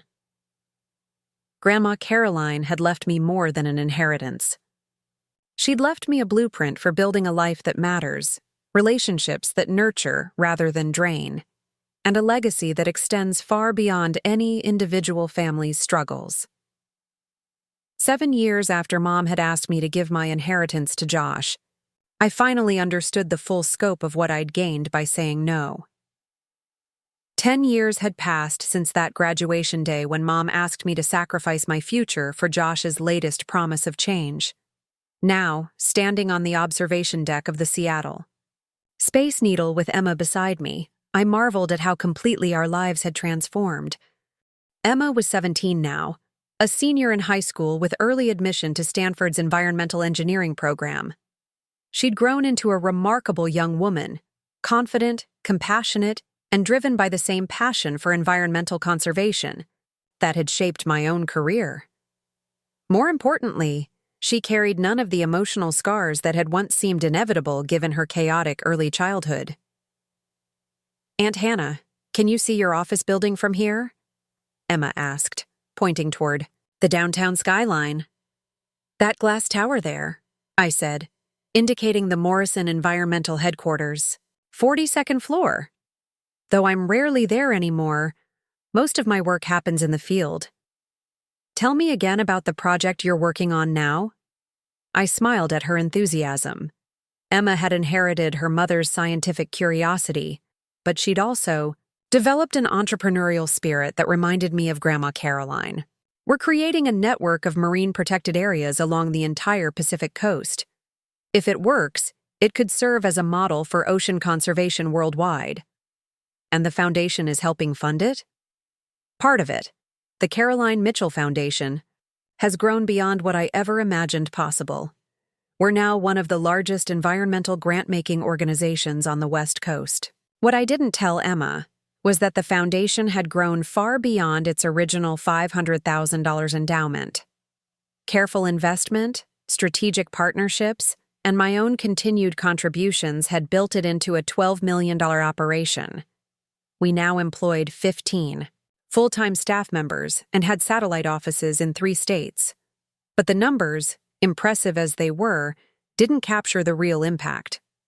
Over the past decade, foundation grants had protected over 50,000 acres of critical habitat, funded graduate degrees for 127 women in STEM fields, supported elder abuse prevention programs that had helped thousands of vulnerable seniors, and through Emma's Future Fund, provided counseling and support services to over 800 children affected by parental incarceration. There's something I want to show you, I told Emma as we left the Space Needle. We drove to the Foundation's Seattle office, where Maria Santos was waiting with a special presentation. Emma, Maria said warmly, your Aunt Hannah thought you should see this before you head off to college. She led us to a conference room where the walls were covered with photos, letters, and testimonials from Foundation beneficiaries. There were pictures of restored wetlands, graduation photos from scholarship recipients, thank you notes from elderly people who'd been protected from financial fraud, and artwork created by children in our family support programs. But the centerpiece was a large display titled The Ripple Effect: One Decision's Impact Over Time. It traced the consequences of my choice to protect my inheritance, showing how that single decision had created expanding circles of positive change. Emma, your great-grandmother Caroline believed that one person making the right choice at the right time could change the world, Maria explained. This display shows how her wisdom, passed through your Aunt Hannah's courage, has touched thousands of lives. Emma studied the display intently, her eyes bright with tears. All of this happened because Aunt Hannah said no to Uncle Josh? Ollie. Of this happened because your aunt learned to distinguish between helping and enabling, Maria corrected gently. Between supporting someone's growth and funding their destruction. That evening, Emma and I had dinner at my favorite Seattle restaurant overlooking Elliott Bay. The conversation turned, as it often did, to her plans for the future. I've been thinking about my major, Emma said. I want to double major in environmental, engineering, and nonprofit management. That's an interesting combination. What's driving that choice? I want to understand both sides of what you do, the science of solving environmental problems and the strategy of funding solutions. Maybe someday I can take over the foundation. The suggestion caught me completely off guard. I'd never discussed foundation succession planning with Emma, had never wanted to pressure her into following a path she might not choose freely.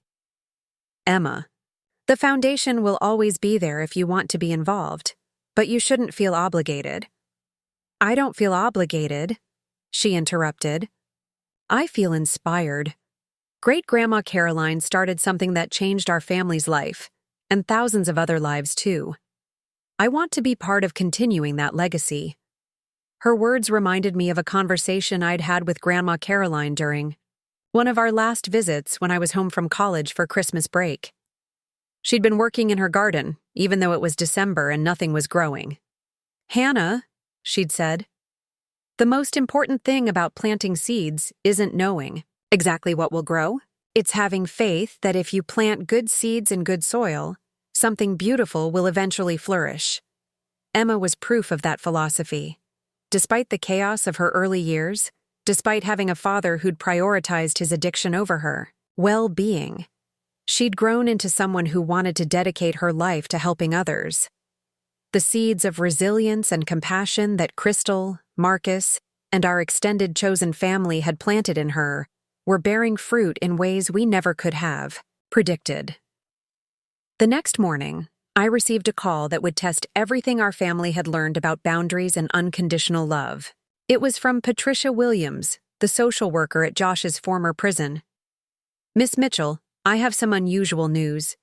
We've been contacted by a woman named Jennifer Brennan, apparently your stepbrother's ex-wife from before he married Crystal. She says she has a son, and she believes Joshua Brennan was the father." My heart sank.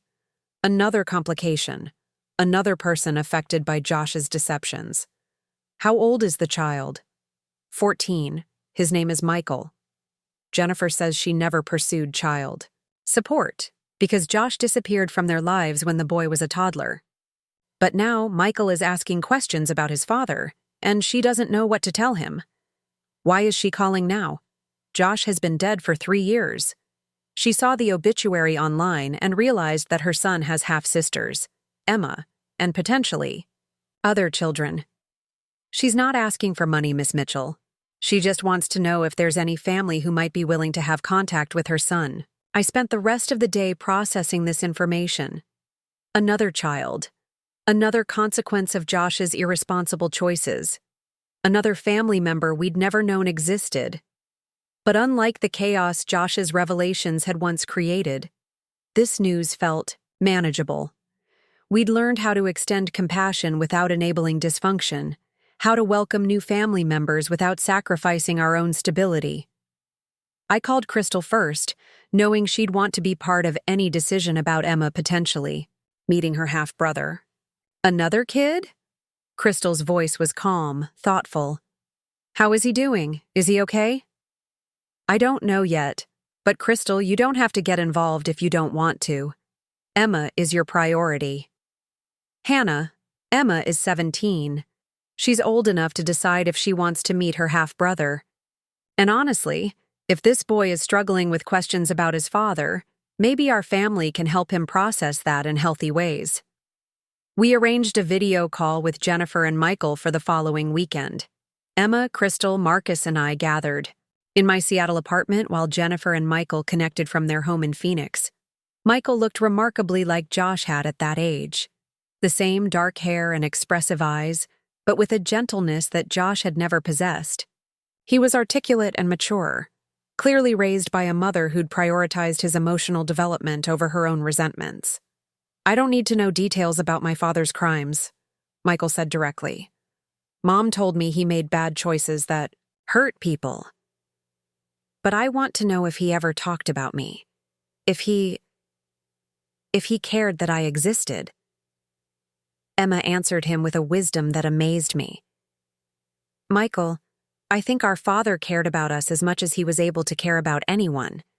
But his addiction and his problems were bigger than his love. That doesn't mean we weren't worth loving. It means he wasn't capable of loving anyone properly, including himself. Do you miss him?" "I miss the idea of him. I miss having a dad who could have been there for important things. But I don't miss the chaos and uncertainty that came with actually being around him." The conversation lasted 2 hours. By the end, Emma and Michael had exchanged phone numbers and were planning to stay in touch. Jennifer had graciously accepted an invitation to visit during Emma's graduation weekend, giving the half-siblings a chance to meet in person. But the most significant outcome of that call was the decision Michael and his mother made together. They wanted to establish a scholarship fund through the Caroline Mitchell Foundation, specifically for children who'd been abandoned by addicted parents and were pursuing education despite significant family challenges. "I don't want other kids to feel ashamed about their parents' choices," Michael explained. "Education saved my life. It gave me something to focus on besides the fact that my dad didn't want to be part of my family." The Michael Brennan Scholarship Fund launched 6 months later with an initial endowment of $100,000. Money Jennifer had saved over the years by working 2 jobs and living frugally, always hoping to provide her son with opportunities his father never had. The fund's first recipient was a 15-year-old girl named Sophia, whose mother was in prison for drug-related charges. Sophia wanted to become a veterinarian, inspired by the therapy dogs that had helped her cope with the trauma of her mother's addiction. "Miss Mitchell," Sophia wrote in her thank you letter. I used to think that having a parent with addiction meant I was damaged too. But this scholarship makes me feel like my experiences could actually help me understand and help other people who are struggling. Reading Sophia's letter, I realized that Josh's legacy had finally become something positive, not through his own actions, but through the courage of the children he'd abandoned and the community that had rallied to support them. Emma's graduation from high school was a celebration unlike any our family had experienced before. Mom and David flew out from New York. Crystal and Marcus drove up from Oregon. Jennifer and Michael came from Phoenix, and Patricia joined us as David's partner and our family's newest member. We gathered at my house for a barbecue the evening before graduation, and I found myself looking around at this chosen family we'd assembled from the wreckage of our original dysfunction. Mom was deep in conversation with Jennifer about the challenges of single parenthood, sharing resources and strategies with the kind of maternal wisdom she'd never been able to apply effectively with Josh. David was teaching Michael how to grill salmon, passing on the outdoor cooking skills he'd tried unsuccessfully to share with his own son. Patricia was helping Emma practice her valedictorian speech, offering professional insights about public speaking that would serve Emma well in college and beyond. And Crystal was in my kitchen, arranging flowers from my garden while telling me about her new position as director of the Regional Watershed Restoration Program. You know what's funny? Crystal said as we worked together. 10 years ago, I was afraid to leave Josh because I didn't think I could support Emma on my own. Now I'm running a multi-million-dollar conservation program. Emma's going to Stanford. And we have this incredible extended family that we never could have imagined. What changed? You showed me that it was possible to walk away from dysfunction and build something better. When you refused to give Josh that money, when you protected your inheritance even though your whole family was angry at you, you demonstrated that self-preservation isn't selfish, it's necessary. I learned that from Grandma Caroline, and now Emma and Michael are learning it from all of us. The cycle of enabling is broken. Emma's graduation speech the next day was about environmental stewardship and intergenerational responsibility. She spoke about inheriting both the problems and the solutions created by previous generations, about the obligation each generation has to leave the world better than they found it. My great-grandmother taught my family that real wealth isn't about accumulating resources for yourself, Emma told the packed auditorium. It's about using whatever resources you have to create positive change that will benefit people you'll never meet and solve problems that extend far beyond your own lifetime. Listening to her speak, I felt the full weight of Grandma Caroline's wisdom. She'd understood that the greatest inheritance she could leave wasn't money. It was the knowledge of how to use money responsibly, how to distinguish between helping and enabling, and how to build something meaningful from the raw materials of human potential. After the ceremony, our family gathered for dinner at a restaurant overlooking Puget Sound. As we raised our glasses to toast Emma's achievements, Michael stood up unexpectedly. "I want to say something," he began, his voice shaking slightly with nervousness. "A year ago, I didn't know any of you existed. I thought I was alone in the world except for my mom, dealing with the shame of having a father who didn't want me." He paused, collecting his thoughts. "But this family taught me that you don't have to be defined by other people's failures. Emma showed me that you can take the worst experiences and use them to fuel something positive. Hannah and Crystal showed me that protecting yourself from toxic people isn't mean, it's necessary. And all of you showed me that family isn't just about blood, it's about choosing to support each other's growth instead of enabling each other's problems." There wasn't a dry eye at the table. Even David, who rarely showed emotion, was wiping away tears. "Josh never got to see what he missed," Michael continued. "He never got to see Emma become valedictorian, or Crystal become a conservation leader, or Hannah build something that changes thousands of lives. But maybe that's okay, because if he'd been here, he might have prevented all of these amazing things from happening." 2 weeks later, I was back in the field, leading a team of marine biologists in establishing new kelp forest restoration sites along the Oregon coast. The work was physically demanding but intellectually satisfying, exactly the kind of hands-on conservation that had drawn me to environmental science in the first place. But what made this project particularly meaningful was the team I was working with.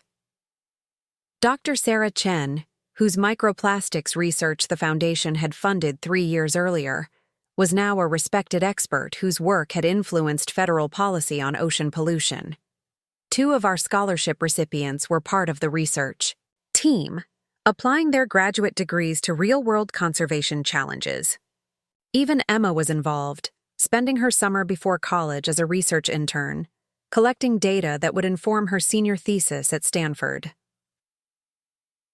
On the final day of the field season, as we were packing up equipment and preparing to return to our respective offices, Emma approached me with a serious expression.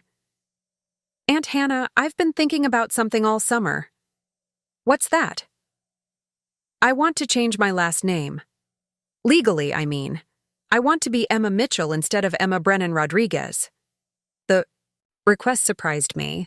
Emma had been Emma Brennan Rodriguez since Marcus adopted her 5 years earlier, combining her birth father's surname with her adoptive father's as a way to honor both parts of her identity. "Emma, you should talk to your parents about this. It's a big decision." "I already did. Mom and Marcus said it's my choice. But I wanted to ask you first, because Mitchell was Great-Grandma Caroline's name, and I want to make sure you're okay with me carrying it." I was quiet for a moment, overwhelmed by the honor she was proposing to bestow on our family name. "Why do you want to make that change?" "Because Caroline Mitchell started something that saved my life and changed the world. When I carry her name, I'm reminded every day that I have a responsibility to continue that legacy.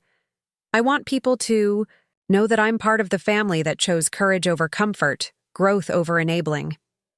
"Emma, it would be an honor to share Grandma Caroline's name with you." 6 months later, the legal paperwork was complete. Emma Caroline Mitchell would be starting her freshman year at Stanford, carrying forward a name that represented 4 generations of women who'd learned to distinguish between love and enabling, between helping and harm. As I write this story, it's been exactly 10 years since Mom asked me to give my inheritance to Josh. The foundation now operates with an annual budget of $3.2 million. We've protected over 75,000 acres of critical habitat, funded graduate education for 189 women in STEM fields, supported elder protection programs in 12 states, and provided services to over 1,200 children affected by parental incarceration. But the numbers, as impressive as they are, don't capture the real transformation. Our family learned to function without crisis, to support each other's growth instead of enabling each other's dysfunction, to extend love through boundaries instead of despite them. Emma is now a sophomore at Stanford, double majoring in environmental, engineering, and nonprofit management, just as she'd planned.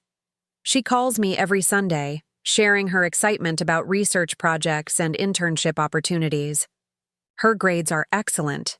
Her professors are impressed with her maturity and vision, and she's already talking about graduate school.